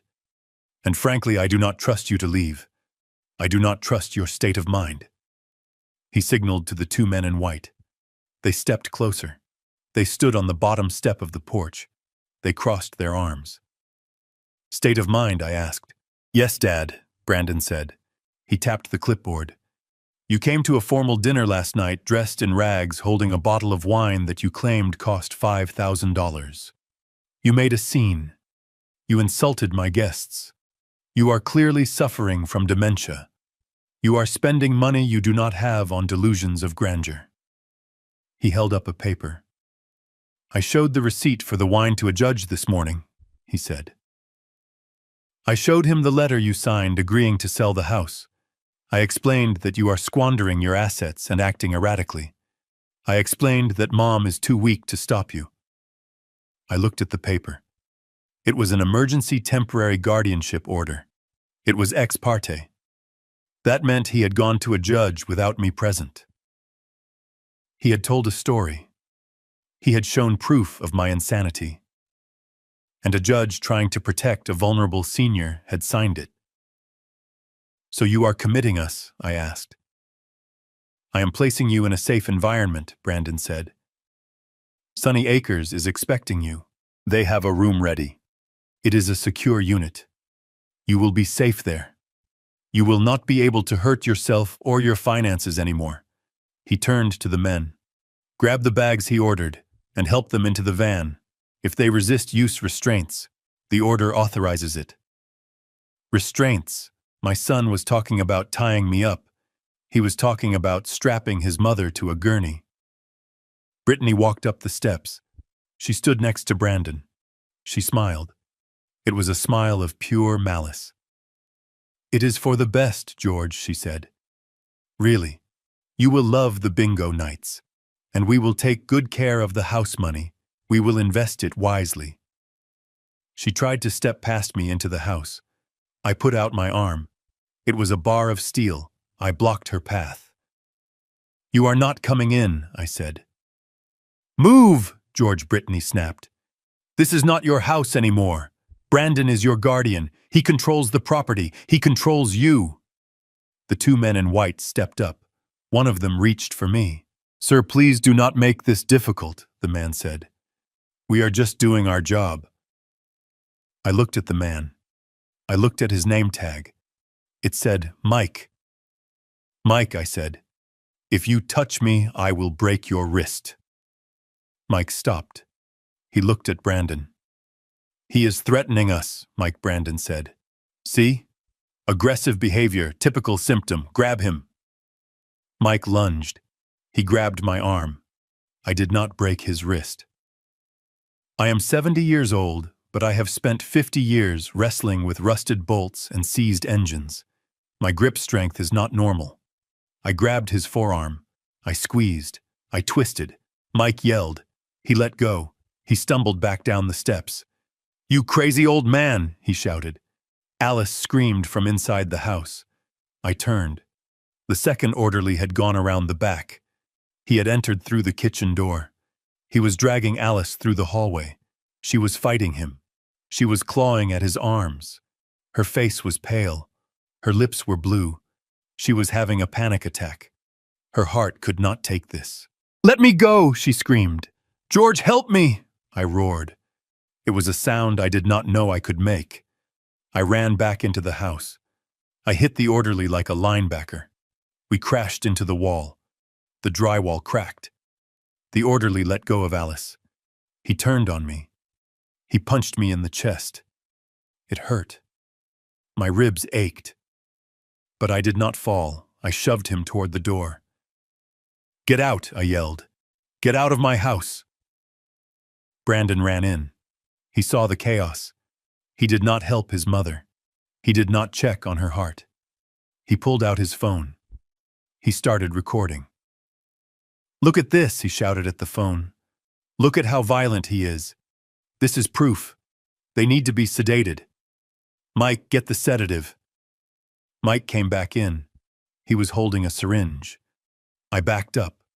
I stood in front of Alice. She was on the floor, gasping for air. She was clutching her chest. "Take it easy, Dad," Brandon said. He was smiling now.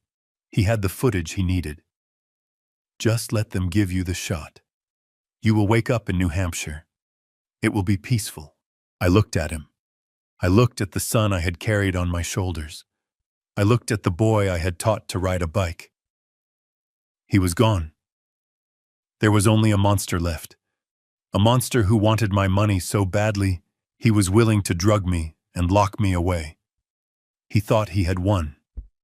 He had the order. He had the muscle. He had the syringe. But he made one mistake. He forgot that I had a phone too, and I had a number on speed dial that was more powerful than a syringe. "Back off," I said. I reached into my pocket. I pulled out the black smartphone Leonard Sterling had sent me. It was not my old flip phone. It was a secure line. Brandon laughed. "Who are you calling Dad?" he mocked. "The police." "Go ahead. I have a court order. I am your legal guardian. The police will help me load you into the van." I did not answer. I pressed the single button programmed into the phone.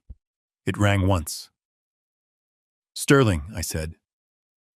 "Mr. Bennett Leonard." Sterling's voice was crisp and clear. "They are here," I said. "They are in my house. They have a court order for guardianship. They have orderlies with syringes. They are trying to take Alice. She is having a heart episode." I heard the sound of a chair scraping back in New York. I heard the sound of keys typing furiously. "Is your son there?" Sterling asked. "Yes," I said. "He is recording me. He is enjoying it." "Put me on speaker," Sterling said. I pressed the speaker button. I held the phone up like a shield. Brandon laughed again. "Who is that?" he asked. "Your bingo buddy. Mr. Brandon Harrington." Leonard Sterling's voice boomed from the small speaker. It was a voice of absolute authority.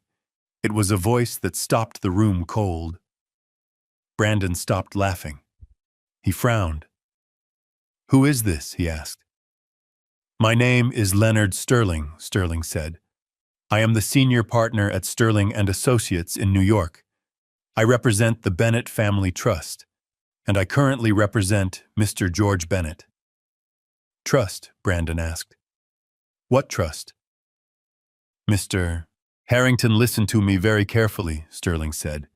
"You are currently trespassing on private property owned by the Bennett Family Trust. The guardianship order you obtained this morning was based on fraudulent information. I have already filed an emergency motion to stay that order. A judge signed it 2 minutes ago. It has been faxed to the local police precinct." Brandon looked confused. He looked at the paper in his hand. "That is a lie," he said. "I have the order right here. He is incompetent. He bought a $5,000 bottle of wine. He is broke." "He is not broke," Sterling said. His voice was cold steel. "And that wine was purchased with funds from his own account. Funds that are fully legal. Funds that exceed your net worth by a factor of 50. Brandon froze. Brittany stepped into the room. She had heard. "What is he talking about?" she whispered. "I am talking about the fact that George Bennett is the sole beneficiary of an estate valued at $60 million, Sterling said.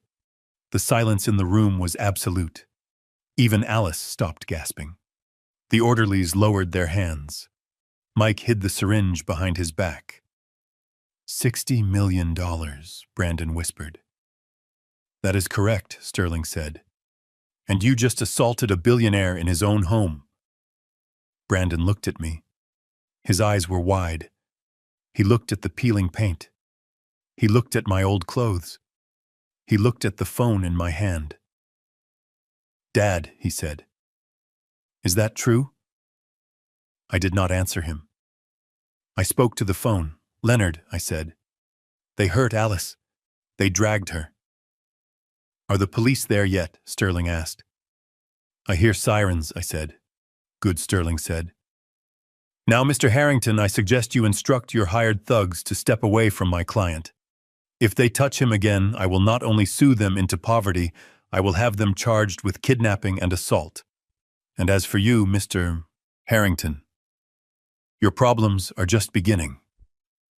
Brandon dropped his clipboard. It hit the floor with a clatter. Brittany grabbed his arm. Her nails dug into his jacket. "He is lying," she hissed. "Look at this place. He is a mechanic.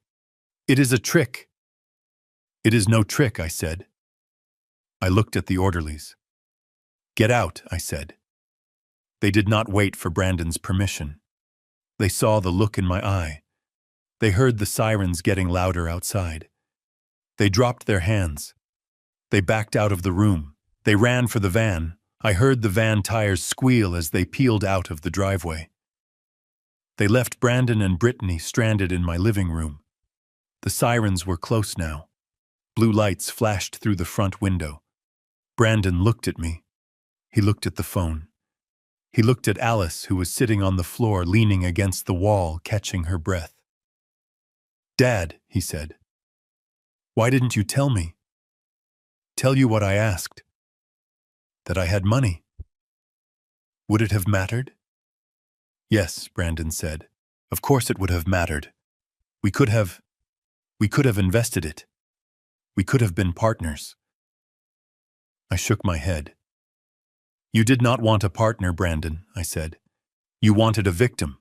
You wanted to put me in a cage so you could steal my house. You wanted to erase my name." The police pounded on the door. "Police, open up." I looked at Brandon. "Open it," I said. Brandon did not move. He was paralyzed. I walked to the door. I opened it. 2 officers stood there. They looked serious. "We received a call from a New York attorney," the lead officer said, "about an illegal eviction and assault." I pointed at Brandon. "He broke in," I said. "He assaulted my wife. He tried to drug me against my will." The officer looked at Brandon. He looked at the syringe Mike had dropped on the floor in his haste. "Sir, put your hands behind your back," the officer said. Brandon's eyes went wild. "No," he said. "I am his guardian. I have papers." The officer grabbed him. He spun him around. He cuffed him. "We have a stay on that order, sir," the officer said. "And we have a report of assault. You can explain it to the judge." Brittany screamed. "Do not touch him. Do you know who we are? We are Harringtons." I looked at Brittany. "No, you are not," I said. "You are just thieves in expensive shoes." The officers dragged Brandon out. Brittany followed, screaming at them, threatening to sue the department.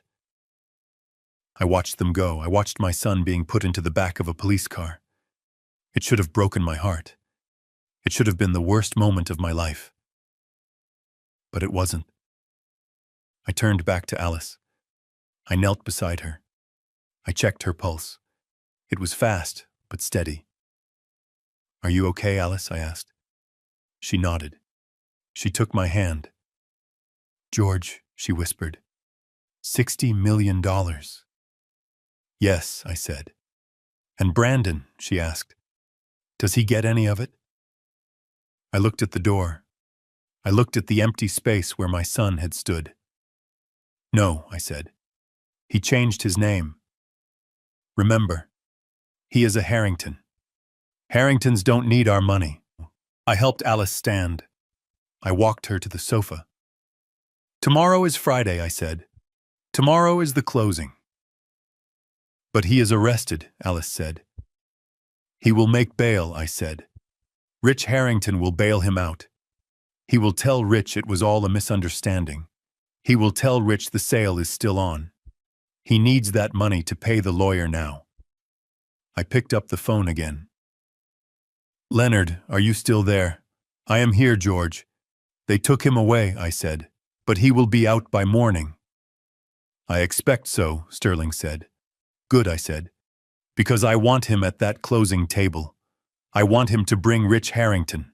I want to finish this. I will be there, George, Sterling said.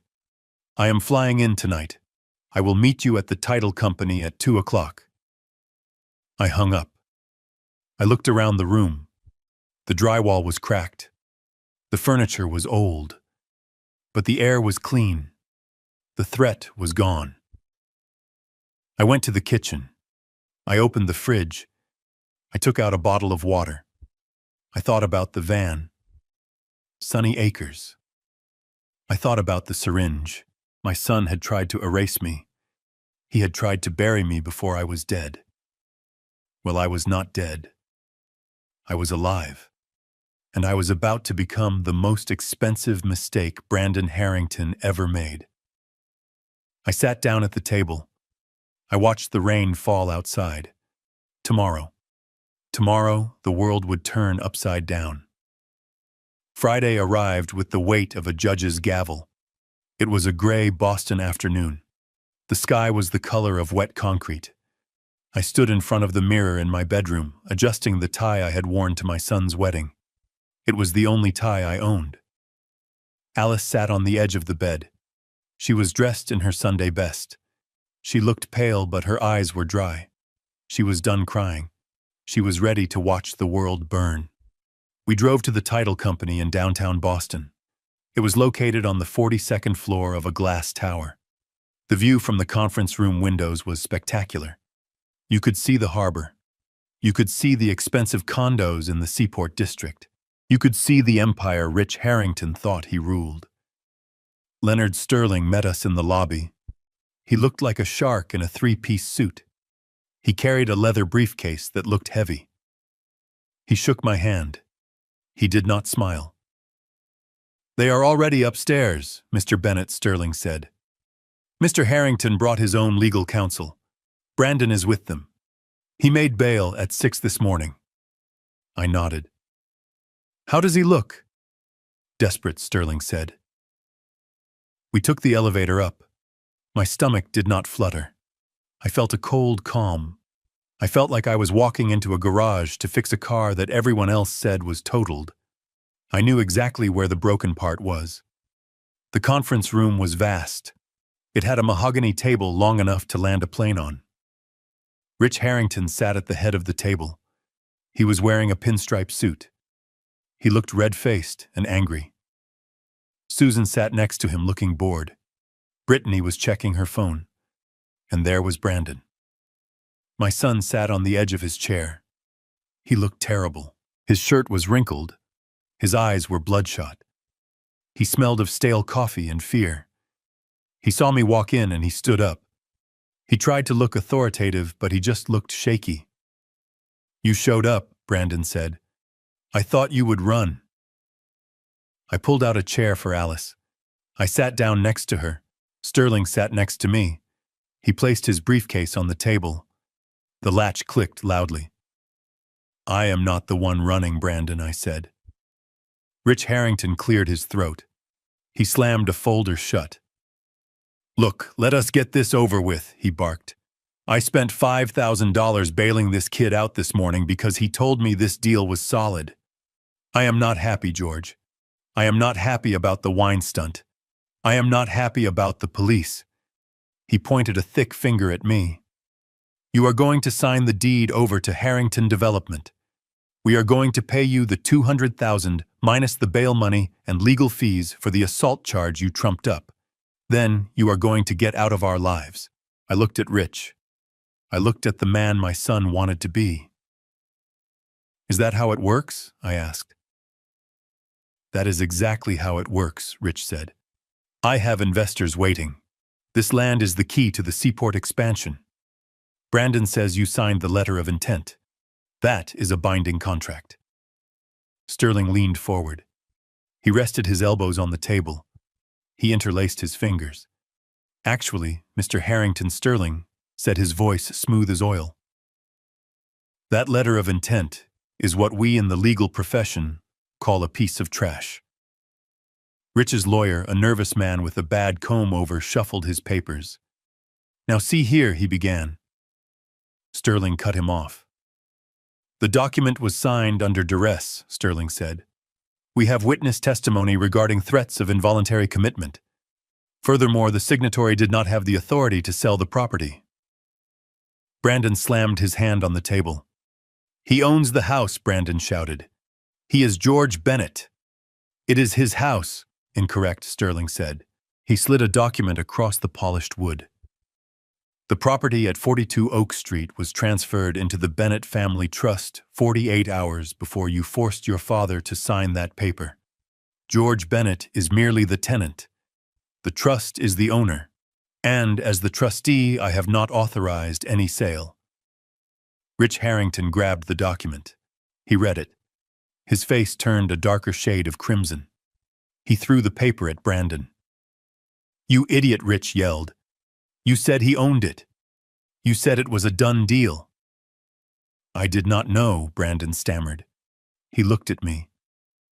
Dad. Why did you do that? To protect myself from you, I said. Rich stood up. He adjusted his jacket. Fine, he spat. So the deal is dead. The land is locked up in some trust. We will find another lot. Come on, Brandon. You have wasted enough of my time. You are lucky I do not fire you. You are lucky you are married to my daughter. He turned to leave. Brittany stood up, grabbing her purse. Wait, I said. I did not raise my voice. I just spoke. Rich stopped. He turned around. What do you want, George? Do you want to beg? No, I said. I want to talk about the seaport expansion. The project you are betting everything on. Rich laughed. It was a dismissive sound. What do you know about development, George? You change oil filters. Stick to what you know. I know that you are over-leveraged, I said. I know that Harrington Development took out a bridge loan of $12 million to break ground. I know that the loan is due next week. And I know that your primary investor pulled out yesterday because they heard about your son-in-law getting arrested for elder abuse. The room went dead silent. Rich Harrington froze. His eyes darted to his lawyer. The lawyer looked at his shoes. How do you know that? Rich whispered. That is confidential financial information. It is public record if you know where to look, Sterling interjected. Or if you buy the debt. Rich looked at Sterling. Then he looked at me. Buy the debt, he asked. What does that mean? It means Mr. Harrington Sterling said, opening another folder, that your bridge loan was sold this morning. The bank was happy to get it off their books considering your liquidity issues. And who bought it? Rich asked. His voice was trembling now. Sterling pointed a pen at me. My client did, Sterling said. The Bennett Family Trust now holds the note on your entire company. Brandon let out a strangled sound. He looked at me. He looked at the man he had called a failure. Dad, he whispered, that is $12 million. You do not have $12 million. You have $400. I saw your bank app. I stood up. I walked to the window. I looked out at the harbor. I looked at the cranes building the condos that Rich Harrington thought were his. I have a lot of things you do not know about Brandon, I said. I turned back to the room. Mr. Harrington, I said, your loan is callable. That means I can demand full payment right now. If you cannot pay, I foreclose. I take your company. I take your projects. I take your house in Weston with the gold foyer. Rich collapsed into his chair. He looked like a balloon that had been popped. George, please, he said. We are family. We are in-laws. No, I said. We are not. You laughed at my whine. You called my house a hovel. You bailed out the man who assaulted my wife. I walked over to the table. I leaned down so my face was level with his. I am not going to foreclose, I said. Not today. Rich let out a breath. Thank you, George. Thank God. But I have conditions, I said. Name them, Rich said. Anything. First, I said, you will fire him. I pointed at Brandon. Brandon jumped up. Dad, no. You cannot do that. This is my career. You do not have a career, I said. You have a last name you stole. Rich looked at Brandon. He looked at me. There was no hesitation. He is fired, Rich said. Done. Pack your desk, Brandon. Brittany gasped. Dad, you cannot fire my husband. He is a liability, sweetheart, Rich said. He almost cost me the company. He is done. Second, I said to Rich, you will apologize to my wife. You will apologize for every sneer, every insult, every moment you made her feel small. Rich stood up. He walked over to Alice. He looked like he was swallowing glass. Alice, I am sorry, he said. I was rude. I apologize. Alice looked at him. She did not smile. She just nodded. And third, I said, I want you to leave. Get out of my sight. Rich grabbed his briefcase. He grabbed Susan. They ran for the door. They did not wait for Brandon. They did not wait for Brittany. They fled like rats. Brandon and Brittany stood alone on one side of the table. Alice, Sterling, and I stood on the other. Brandon looked at me. His face was a mask of confusion and terror. Dad, he said. How is this possible? You are a mechanic. I am a Bennett, I said. And Bennetts build things. We do not just steal names. Brittany stepped forward. Her eyes were calculating. She looked at me with a new expression. It was hunger. George, she said, her voice sweet. This is amazing. You are a secret millionaire. Why didn't you tell us? We could have celebrated. We could have... Stop, I said. I looked at her. I looked at the ring on her finger. You called me an anchor, Brittany. You told me to go to a nursing home. You laughed when your husband changed his name. I turned to Sterling. Leonard, show them the rest, I said. Sterling pulled out one last document. This is the deed to the property at 42 Oak Street, he said. As we discussed, it is owned by the trust. However, the trust has decided to develop the land. Develop it? Brandon asked. A spark of hope lit up his eyes. You are going to build the condos. Dad, I can help. I know the plans. I can manage the project. No, Sterling said. We are not building condos. We are donating the land. Donating it? Brandon asked. To who? To the city of Boston, Sterling said. For a new waste management transfer station. A garbage dump, essentially. Brandon's jaw dropped. You are turning our childhood home into a dump, he whispered. I am turning it into something useful, I said. It is better than letting a Harrington live on it. But the money, Brandon cried. The value. You are throwing away money. I have plenty of money, I said. I walked over to Brandon. I stood right in front of him. You wanted to be a Harrington, I said. You wanted the prestige. Well, now you are unemployed. Your father-in-law hates you. Your wife looks like she is about to vomit. And you have no house. Dad. Please, Brandon begged. I am sorry. I made a mistake. I will change my name back. I will go to the court tomorrow. I will be a Bennett again. I looked at Sterling. Sterling shook his head slowly. I am afraid that is impossible, Mr. Harrington, Sterling said. The trust documents are quite specific. Once the name is renounced, it cannot be reclaimed for the purpose of inheritance. The bridge is burned. Inheritance, Brandon asked. What inheritance? Sterling smiled. It was the smile of an executioner. We are not talking about the house, Mr. Harrington, Sterling said, or the debt I just bought. We are talking about the Silas Bennett estate. Brandon looked at me. Grandpa Silas, he whispered. But he cut you off. He died, I said, and he left everything to his only surviving son. How much? Brandon asked. His voice was barely a squeak. I did not answer. I looked at Sterling. Tell him I said. Sterling looked at Brandon. He looked at Brittany. The estate is valued at $60 million, Sterling said. Brittany screamed. It was a short, sharp sound. She grabbed the table to steady herself. $60 million, Brandon repeated. He looked like he had been shot.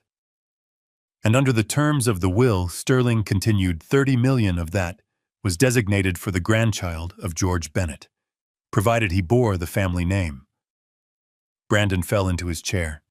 He put his head on the table. He made a sound like a wounded animal. $30 million. He had signed away $30 million to impress a man who just fired him. I looked at my son. I felt a twinge of pity. But then I remembered the van. I remembered the syringe. I remembered the shame in his voice at the wedding. You got what you wanted, Brandon, I said. You are a self-made man. You started with nothing, and now you have nothing. I took Alice's arm. Come on, Alice, I said. We have a plane to catch. Where are you going? Brandon mumbled into the table. Italy, I said. We are going to drink wine. Real wine. We walked out of the conference room. We left Brandon Harrington crying over a pile of legal papers. We left Brittany screaming at him. We left the sharks to eat each other. We walked to the elevator. The doors opened. We stepped inside. As the doors closed, I looked back one last time. I saw my son lifting his head. He looked at me. His eyes were full of regret. But regret is free, and he had paid full price for his arrogance. The elevator went down. We went out into the street. The rain had stopped. The sun was breaking through the clouds. It was a beautiful day to be a Bennett. The summons arrived at Brandon's temporary address, his in-law's basement, on Saturday morning.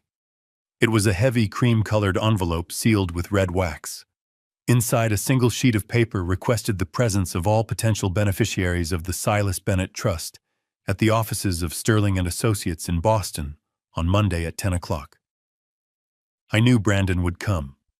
Despite the humiliation at the title company, despite losing his job, despite being thrown out of his own life, he would come. Hope is a dangerous drug for a desperate man. He would convince himself that I was just an angry father trying to teach him a lesson. He would tell himself that blood is thicker than water. He would tell himself that $60 million cannot simply vanish. He would think there was a loophole. He would think he was entitled to a statutory share. He would think he could outsmart a dead man. Monday morning was crisp and bright. The sky was a piercing blue that hurt the eyes. Alice and I arrived at the law offices 15 minutes early. The firm occupied the top 3 floors of the Prudential Center. The conference room was different from the one at the title company. This was not a place for business deals. This was a place for judgment. The walls were lined with leather-bound books that smelled of dust and authority. The table was made of black marble. It felt cold to the touch. Leonard Sterling sat at the head of the table.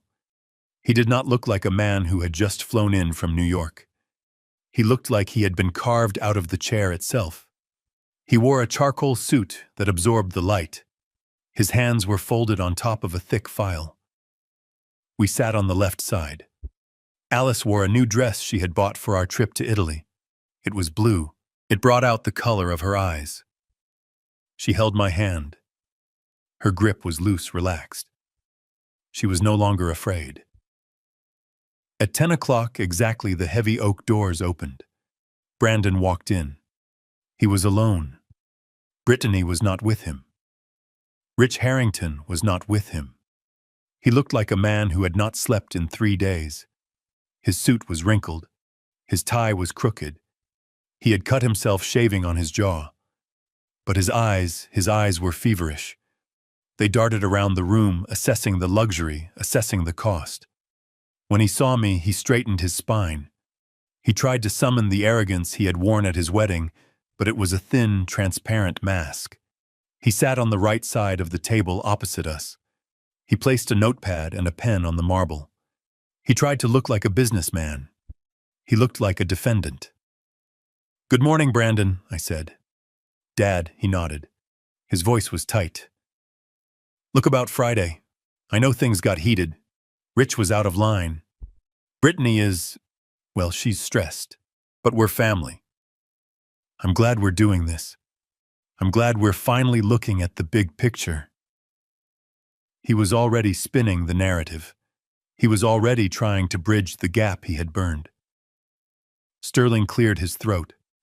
The sound was like a gavel striking wood. "This is not a mediation," Mr. Harrington, Sterling said. "This is a formal reading of the trust distribution schedule pursuant to the death of Mr. Silas Bennett." Brandon looked at Sterling. "Who is Silas Bennett?" "My father," I said. "Your grandfather." Brandon frowned. "You said he was a drunk who died in a ditch." "I said he was a tyrant, who I left behind," I corrected. "I never said he was poor." Sterling opened the file. He did not look at Brandon. He looked at the papers. "Let us begin," Sterling said. "The estate of Silas Bennett has been liquidated and consolidated into the Bennett Family Trust. All debts have been settled. All taxes have been paid. The total value of the distributable assets, including cash, securities, and equity in Bennett Steel, is $62,400,000. Brandon gasped. It was a wet, sucking sound. His eyes bulged. He looked at me, then back at Sterling. He did the math in his head. He was calculating percentages. He was buying mansions. He was buying his way back into the Harringtons' favor. I could see the greed washing over his face, erasing the shame, erasing the fear. 62 million. That's incredible, Brandon breathed. Sterling continued, his voice devoid of inflection. The trust divides the assets into 2 equal portions. Portion A, consisting of 50% of the estate, is designated for the surviving biological child of Silas Bennett. That beneficiary is Mr. George Bennett. Sterling slid a document toward me. "Mr. Bennett, the funds have been deposited into your private account as of this morning. $31.2 million. I did not look at the paper. I looked at Brandon. He was smiling. He was actually smiling. He thought this was the preamble to his own payday. He thought that if I got 30 million, he was next. Sterling turned the page. Portion B, consisting of the remaining 50%, is designated for the direct lineal descendants of George Bennett. This creates a generation-skipping transfer intended to secure the family legacy for the grandchildren. Brandon leaned forward. He was practically vibrating. "That's me," he said. "I'm the only child. I'm the direct descendant." Sterling stopped reading. He looked up over his glasses. He looked at Brandon with an expression that might have been pity if sharks could feel pity. "The document has specific qualifiers regarding Portion B," Sterling said. "Qualifiers?" Brandon asked. "What kind of qualifiers?" "I'm his son. It's automatic." Sterling pulled a single sheet of paper from the file. It was old. The edges were yellowed. It was the original trust charter signed by my father 20 years ago. Silas Bennett was a man of tradition, Sterling said. He believed that the strength of a family was held in its name. He believed that a man who did not carry his father's name did not carry his father's blood. Sterling began to read from the yellowed paper. To be eligible for Portion B, any grandchild or direct descendant must at the time of the distribution legally and publicly bear the surname Bennett. Furthermore, any descendant who has voluntarily taken legal action to remove, alter, or renounce the Bennett surname shall be deemed to have severed their lineage. They shall be treated as having predeceased the grantor. Their share shall be voided and returned to the charitable remainder trust. The room went silent. The air conditioning hummed. A car honked 40 floors below. Brandon sat frozen. His mouth was slightly open. He blinked once, twice. He was processing the words, but his brain was refusing to accept them. What he whispered. "It is the name clause," Sterling said calmly. "It is quite standard in old money trusts. It ensures the continuity of the family identity."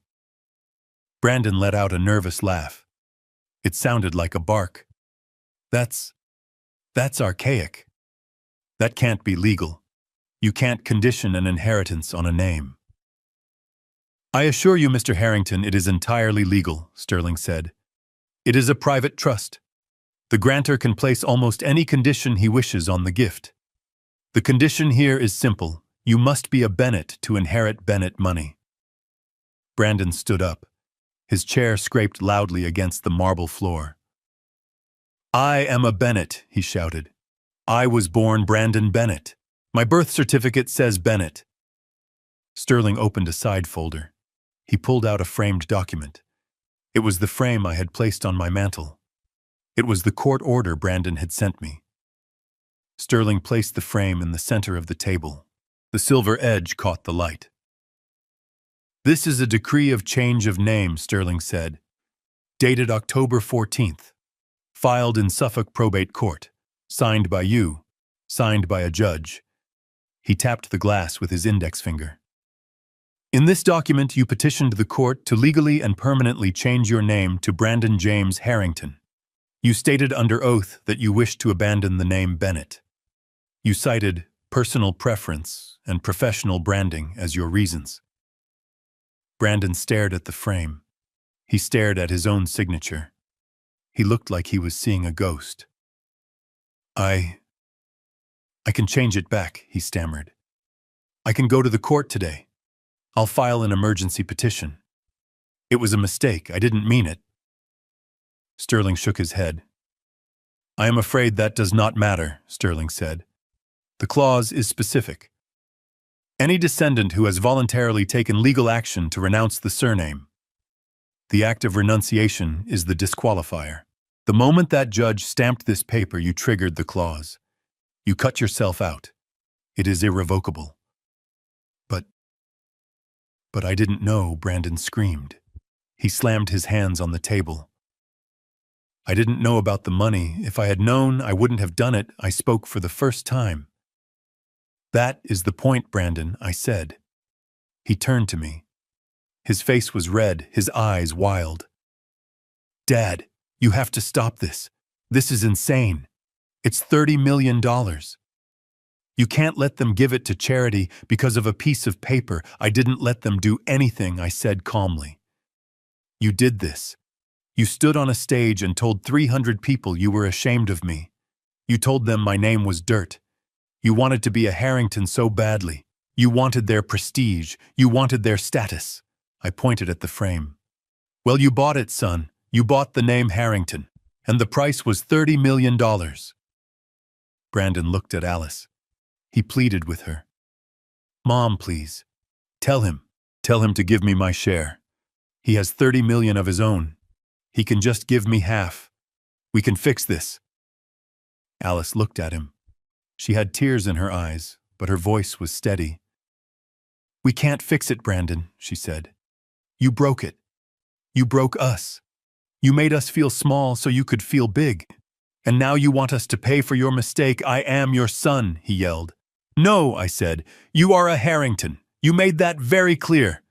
Harringtons don't need handouts from mechanics." Brandon collapsed back into his chair. He put his head in his hands. He began to sob. It was not a cry of sorrow. It was a cry of loss. He was grieving the money. He was grieving the life he thought he was about to have. Sterling closed the file. The $31.2 million designated for Portion B has been transferred to the Bennett Foundation, Sterling said. It will be used to provide vocational scholarships for young mechanics and trade workers, people who are proud to work with their hands. He stood up. This concludes the reading of the distribution schedule. Mr. Harrington, you are excused. Brandon did not move. He just sat there weeping. I stood up. I helped Alice up. We walked to the door. Dad, Brandon croaked. He did not look up. Dad, I'm broke. Rich fired me. Brittany kicked me out. I have nothing. I stopped. I looked at the back of his head. You have a name, I said. You have the name you always wanted. Wear it. We walked out of the office. We took the elevator down to the street. The city was busy. People were rushing to work. Cars were honking. It was the noise of life. I took a deep breath. The air tasted sweet. $30 million gone. Just like that. Does it hurt? Alice asked me. I thought about it. I thought about the little boy who used to hold the flashlight for me while I worked under the hood of a car. I thought about the man who had stood on that stage and mocked me. It hurts, I said. But it's a clean pain, like setting a broken bone. It hurts, but now it can heal. We hailed a cab. To the airport, I said to the driver. We had a flight to Rome in 4 hours. We had a new life waiting. And somewhere in a high-rise office, Brandon Harrington was staring at a mahogany frame, realizing that it was the most expensive piece of art in the world. He had traded a kingdom for a title, and now he had neither. The silence in the conference room shattered like a glass dropped on concrete. Brandon stopped weeping. His head snapped up. His eyes were red and wild. He looked at the framed decree on the table. He looked at the document that had cost him $30 million. He let out a scream that sounded like an animal caught in a trap. He lunged across the table. He grabbed the frame. He smashed it against the marble edge. The glass exploded. Shards flew across the polished surface. He didn't care. He clawed at the paper inside. He ripped the decree out of the broken frame. His hands were bleeding. I undo it, he screamed. I take it back. He tore the paper in half. He tore it into quarters. He shredded it until it was nothing but confetti raining down on his expensive suit. There he panted. He looked at Sterling. He looked crazy. It is gone. The paper is gone. I never changed it. I am Brandon Bennett. I am the heir. Give me the money. Leonard Sterling did not flinch. He did not move away from the flying glass. He simply adjusted his cuffs. He looked at my son with a mixture of boredom and pity. Mr. Harrington, Sterling said calmly, destroying a copy of a court order does not negate the judgment. The record exists in the Suffolk County database. It exists in the state archives. And most importantly, it exists in the timeline of the trust. You cannot tear up the truth. Brandon stared at the pile of torn paper. He realized what he had done. He realized it changed nothing. He fell to his knees. He started trying to piece the papers back together. His blood smeared on the white fragments. Dad, he sobbed. Dad, help me. Tell him. Tell him I am your son. I stood there. I watched him. I felt a phantom pain in my chest where my heart used to be. But the heart is a muscle. It pumps blood. It does not pump money to ungrateful children. I cannot help you, Brandon, I said. You made a choice. You chose the Harringtons. You should go to them. Brandon looked up. His face was a mask of snot and tears. They are outside, he whispered. I frowned. Who? Brittany, he said. She is in the waiting room. She wanted to know the number. She wanted to know how much we got. Of course she was. Vultures do not fly far from the carcass. She was waiting to see if I had cracked. She was waiting to see if her husband was useful again. Sterling pressed a button on the intercom. "Security to the main conference room," he said. "We have a disturbance." 2 security guards entered. They were large men in dark blazers. They looked professional. They looked like they handled disappointed heirs for a living. "Escort Mr. Harrington out," Sterling said. The guards grabbed Brandon by the arms. He went limp. He dragged his feet.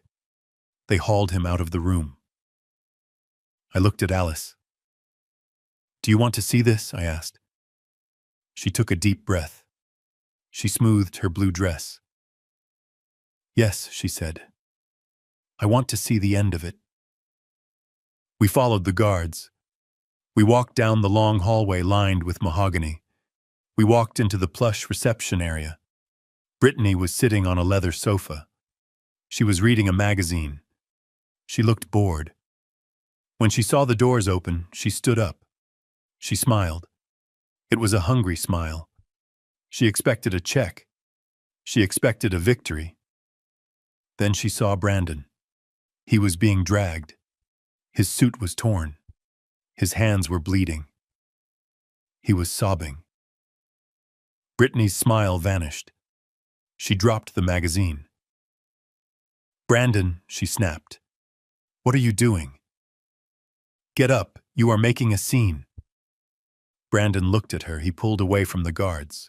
He stumbled toward her. He fell at her feet. He grabbed her legs. He stained her designer pants with his blood.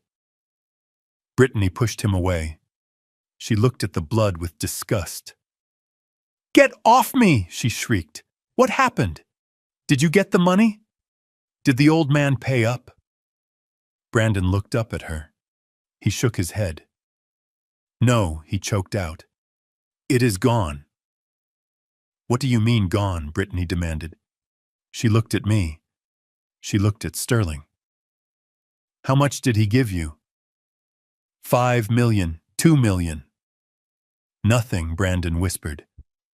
0. Brittany froze. She looked like a statue of ice. 0, she repeated. "He disinherited me," Brandon cried. "Because of the name. Because I changed my name to Harrington. The trust says I have to be a Bennett. I lost it all, Brittany. I lost $30 million. The number hung in the air. 30 million. Brittany's eyes went wide. She computed the loss. She computed the mansions she wouldn't buy. She computed the vacations she wouldn't take. She looked at Brandon. The mask fell. There was no love in her face. There was no concern. There was only pure, unadulterated rage. "You idiot," she screamed. Her voice cracked. "You stupid, useless idiot." She kicked him. She actually kicked him with her pointed heel. She kicked him in the shoulder. "You changed your name for my father," she yelled. "You did it to impress him, and you cost us $30 million. "I didn't know," Brandon wailed. "You should have known," she shrieked. "You should have checked. You told me your father was a nobody. You told me he was trash, and he was sitting on a fortune." She turned to me. She walked toward me. Her eyes were wild. "George," she said. Her voice changed instantly. It became pleading. It became desperate. "George, listen. We can fix this. I can make him change it back. I will make him do whatever you want. We are family. I am carrying your grandchild. Or I will be soon." We were planning it. I looked at her. I looked at the woman who had mocked my house. I looked at the woman who had tried to put me in a nursing home. "Stop lying, Brittany," I said.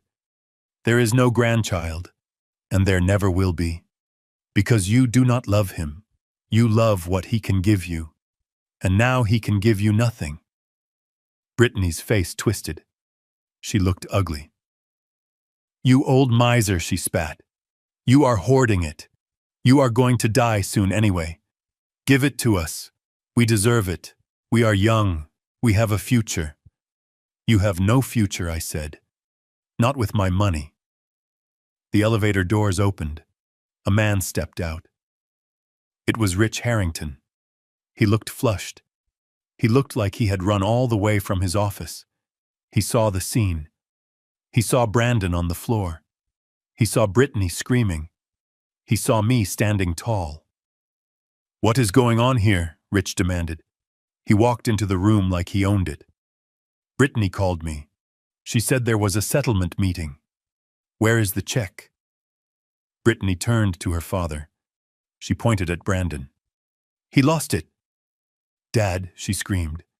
"He lost $30 million because he took your name." Rich stopped.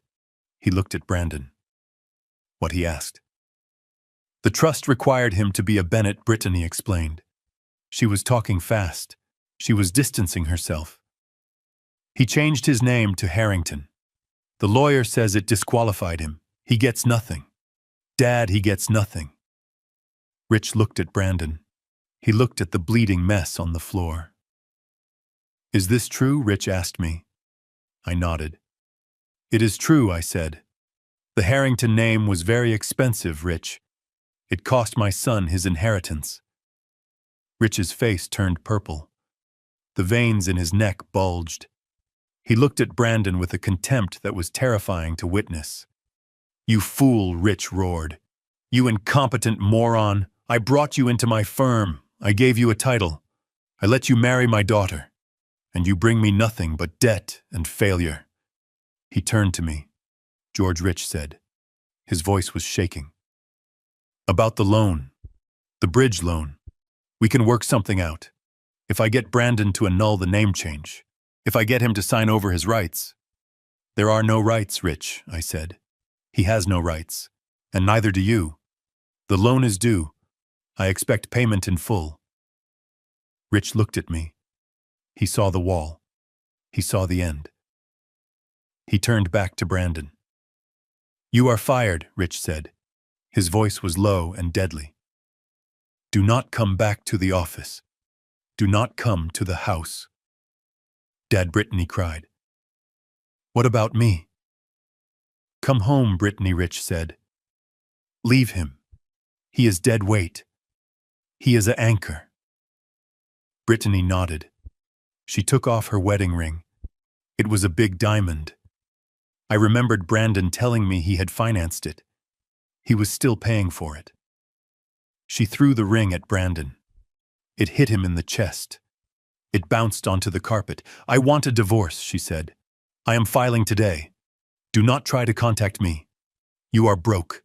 You are nothing." She walked over to her father. Rich put his arm around her. They turned their backs on Brandon. They walked toward the elevators. Rich stopped. He looked at me. "You win, George," he said. "You destroyed him. I hope you are happy." "I did not destroy him," I said. "You did. You taught him that money was the only thing that mattered. You taught him to be ashamed of who he was. I just let him see the bill." Rich sneered. He pressed the elevator button. The doors opened. They got in. They did not look back. Brandon was alone on the floor. The security guards were standing over him. He was holding the ring in his bloody hand. He was shaking. He looked up at me. His eyes were empty. He had lost his job. He had lost his wife. He had lost his family. He had lost his fortune. And he had lost his name. "Dad," he whispered. "Please. I have nowhere to go." I looked at Alice. She was crying. But she did not move toward him. She held my arm. She knew. She knew that if we helped him now, we would destroy him forever. He needed to hit the bottom. He needed to know what rock bottom felt like without a cushion. "You have a name, Brandon," I said. "It is Harrington. Ask them for help." "They left me," he sobbed. "They hate me. Then become someone else, I said. Become a man who doesn't need a name to be worth something. I turned to Sterling. Thank you, Leonard, I said. We are done here. Sterling nodded. He signaled the guards. Mr. Harrington, Sterling said, you need to vacate the premises, or we will call the police again. Brandon stood up. He staggered. He looked at us one last time. He looked like a ghost. He turned and walked toward the door. He did not take the elevator. He took the stairs. He disappeared into the stairwell. I listened to his footsteps fading away. Down, down, down. Alice leaned her head on my shoulder. It is over, she said. Yes, I said. It is over. We walked out of the office. We took the elevator down. The city was waiting for us. The sun was shining. We had tickets to Rome. We had a new life. I took out my phone. I checked my bank account. $31 million. It was just a number. It did not make me better than anyone, but it gave me the power to say no, and that was worth everything. We hailed a cab. Airport, I said. The driver smiled. Going somewhere nice, he asked. Going to see the world, I said. I looked out the window as we drove away. I saw a man walking on the sidewalk. He was wearing a torn suit. He was looking at his feet. It was Brandon. I did not stop the cab. I did not wave. I let him walk. He had a long way to go, and he had to walk it alone. That was the only way he would ever learn to stand. I took Alice's hand. I squeezed it. We made it, I said. She squeezed back. We made it, George. And for the first time in a long time, the silence between us was not heavy. It was full of peace. The storm was behind us. The horizon was clear, and we were finally free. 3 months is a long time when you are poor. It is an eternity of counting pennies and fearing the mailbox. But when you are rich, 3 months is a breath. It is a heartbeat. It is a montage of sunsets and silk sheets. Alice and I spent October in Tuscany. We rented a villa on a hill. We drank wine that tasted like sunshine. We ate pasta made by a grandmother who did not speak English but knew how to hug. Alice's color returned. Her cough disappeared. The doctors in Rome told us her heart was strong. They said stress was the killer, and the stress was gone. We spent November in Paris. We walked along the Seine. I bought Alice a scarf made of cashmere. She cried because she looked at the price tag. I told her the price did not matter. I told her we could buy the whole store if we wanted. She laughed. It was a sound I had not heard in years. A free laugh. Now it was December. We were back in Boston. But we were not in the rotting house on Oak Street. That house was gone. The bulldozers had come last week. The city was already pouring the foundation for the waste transfer station. I drove by once. I watched the walls of my old life crumble. I felt nothing. It was just wood and plaster. We lived in a penthouse now. It was on the 35th floor of the Millennium Tower. It had floor-to-ceiling windows. It had a doorman named James who tipped his hat to me. It had a fireplace that turned on with a switch. It was raining tonight. A cold, freezing rain that turned the streets into black mirrors. The wind howled against the glass. But inside it was warm. Inside the air smelled of roasted chicken and expensive wood smoke. I sat in a leather armchair. I was reading a book about Japan. We were planning to go in the spring for the cherry blossoms. Alice was knitting. She was knitting a sweater for a grandchild she did not have. She said she was knitting it for charity. I knew she was knitting it for the ghost of the family we lost. The intercom buzzed. I frowned. We were not expecting anyone. Leonard Sterling was in New York. The cleaning service came on Tuesdays. I walked to the wall panel. I pressed the button. Yes, I said. Mr. Bennett, the doorman said. His voice was hesitant. There is a man here to see you. He says he is your son. I went still. Alice stopped knitting. She looked at me. Her needles clicked once, then went silent. I looked at the video screen. The camera showed the lobby. There was a man standing near the desk. He was soaked. His hair was plastered to his skull. He was wearing a jacket that looked too thin for December. He was shivering. I zoomed in. It was Brandon. He looked 20 years older. His face was gaunt. His eyes were hollow. He looked like a man who had seen the bottom of the well. Alice stood up. She walked over to the panel. She looked at the screen. She put a hand to her mouth. "Oh, George," she whispered. "Look at him." I looked. I saw the arrogance was gone. I saw the pride was washed away by the rain. "Send him up, James," I said. Alice looked at me. "Are you sure?" "I am sure," I said. "We have to close the book, Alice. We cannot leave the last chapter unwritten." I went to the kitchen. I poured 2 glasses of wine. It was the Petrus. I had saved a bottle. I put the bottle back in the cabinet. I left the glasses on the counter. I heard the elevator ding in the hallway. I heard footsteps. They were slow, heavy footsteps. There was a knock on the door. It was a weak sound. A beggar's knock. I opened the door. Brandon stood there. He was dripping water onto the marble floor of the hallway. He smelled of wet wool and cheap alcohol. He held a plastic bag in his hand.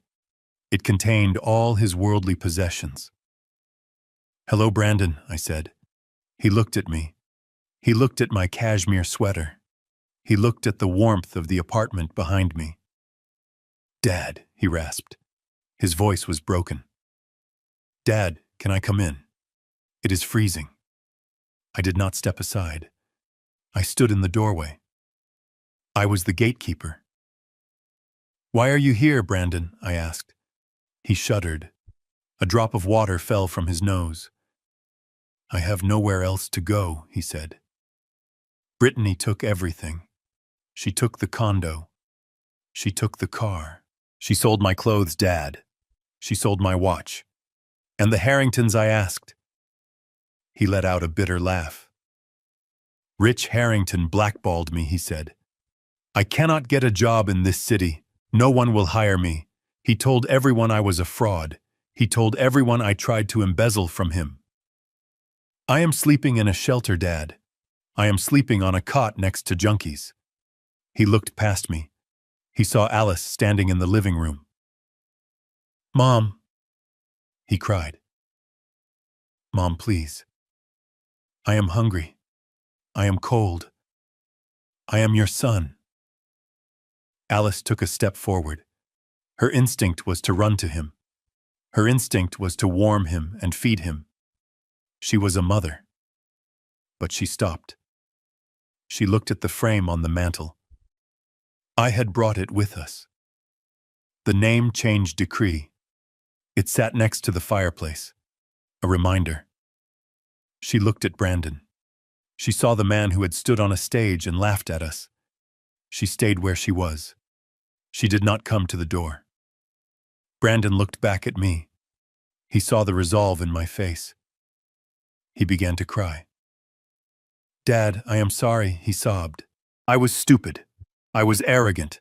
I wanted to be like them. I thought they were better than us, but they are monsters. You were right. You were right about everything." He fell to his knees. He knelt on the doormat. "Please," he begged, "just for tonight. Let me sleep on the floor. I will change my name back. I will go to the court tomorrow. I will be Brandon Bennett again. I will be a mechanic. I will do anything. Just help me." I looked down at him. I remembered the day he was born. I remembered holding him in the hospital parking lot because I was afraid to drop him. I remembered paying for his college tuition with money I made working overtime on weekends. I felt a pull in my chest. It was the old George Bennett trying to get out. The George Bennett who forgave everything. But then I remembered the wedding. I remembered the laughter. I remembered the phrase, "I am ashamed to be his son." I took a sip of my wine. It tasted like justice. "Stand up, Brandon," I said. He looked up. Hope flickered in his eyes. He stood up slowly. "You cannot change your name back," I said. "Not for me. You told the world you were a Harrington. You signed the papers. You made the speech." "But I hate them," he said. "I hate the name." "That does not matter," I said. "You chose it. It is your name now. It is your legacy." I reached into my pocket. I pulled out my wallet. It was an old leather wallet, the same one he had mocked. I pulled out a $20 bill. I held it out to him. "Here," I said. He stared at the money. $20, he whispered. "Dad, you have millions.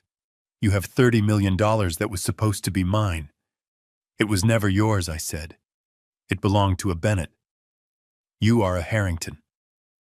I pushed the bill into his hand. "Take a cab to the shelter," I said, "or buy a meal. It is up to you, but you cannot stay here." "Dad, please," he wailed. He tried to grab my arm. I stepped back. I was fast. I was strong. "Do not touch me," I said. He froze. He saw the fire in my eyes. "You said you were ashamed of us," I said. "You said we were content with mediocrity." "Well, look around, Brandon." I gestured to the penthouse. I gestured to the view of the city lights. I gestured to his mother wearing silk. "We are not mediocre," I said. "We are survivors. And we survived you." He stood there shaking, holding the $20.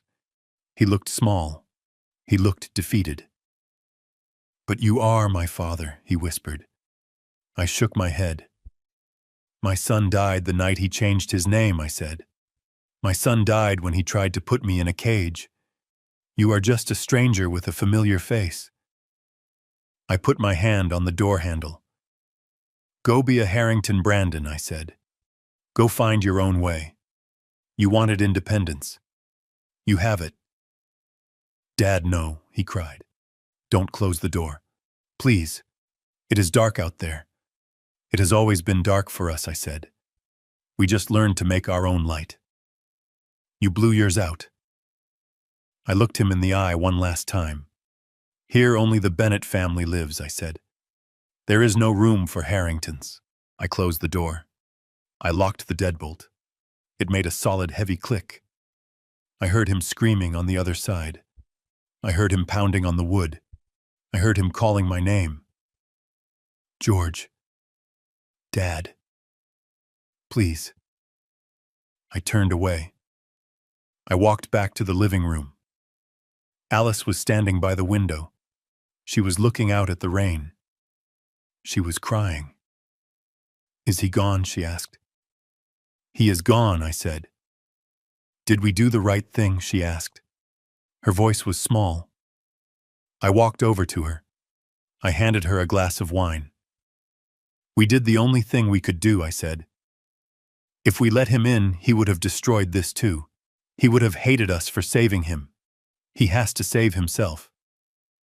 The pounding stopped. The hallway was silent. I looked at the frame on the mantel. The glass was cracked where he had smashed it, but the document was still legible. Brandon James Harrington. It was a tombstone. But it was also a declaration of independence. For us. I sat back down in my chair. I picked up my book about Japan. "Kyoto looks beautiful in April," I said. Alice wiped her eyes. She took a sip of wine. She sat down opposite me. She picked up her knitting.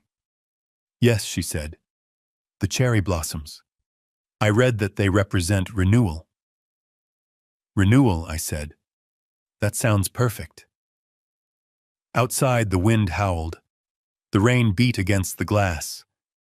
Somewhere in the city, a man named Brandon Harrington was walking in the cold, clutching $20.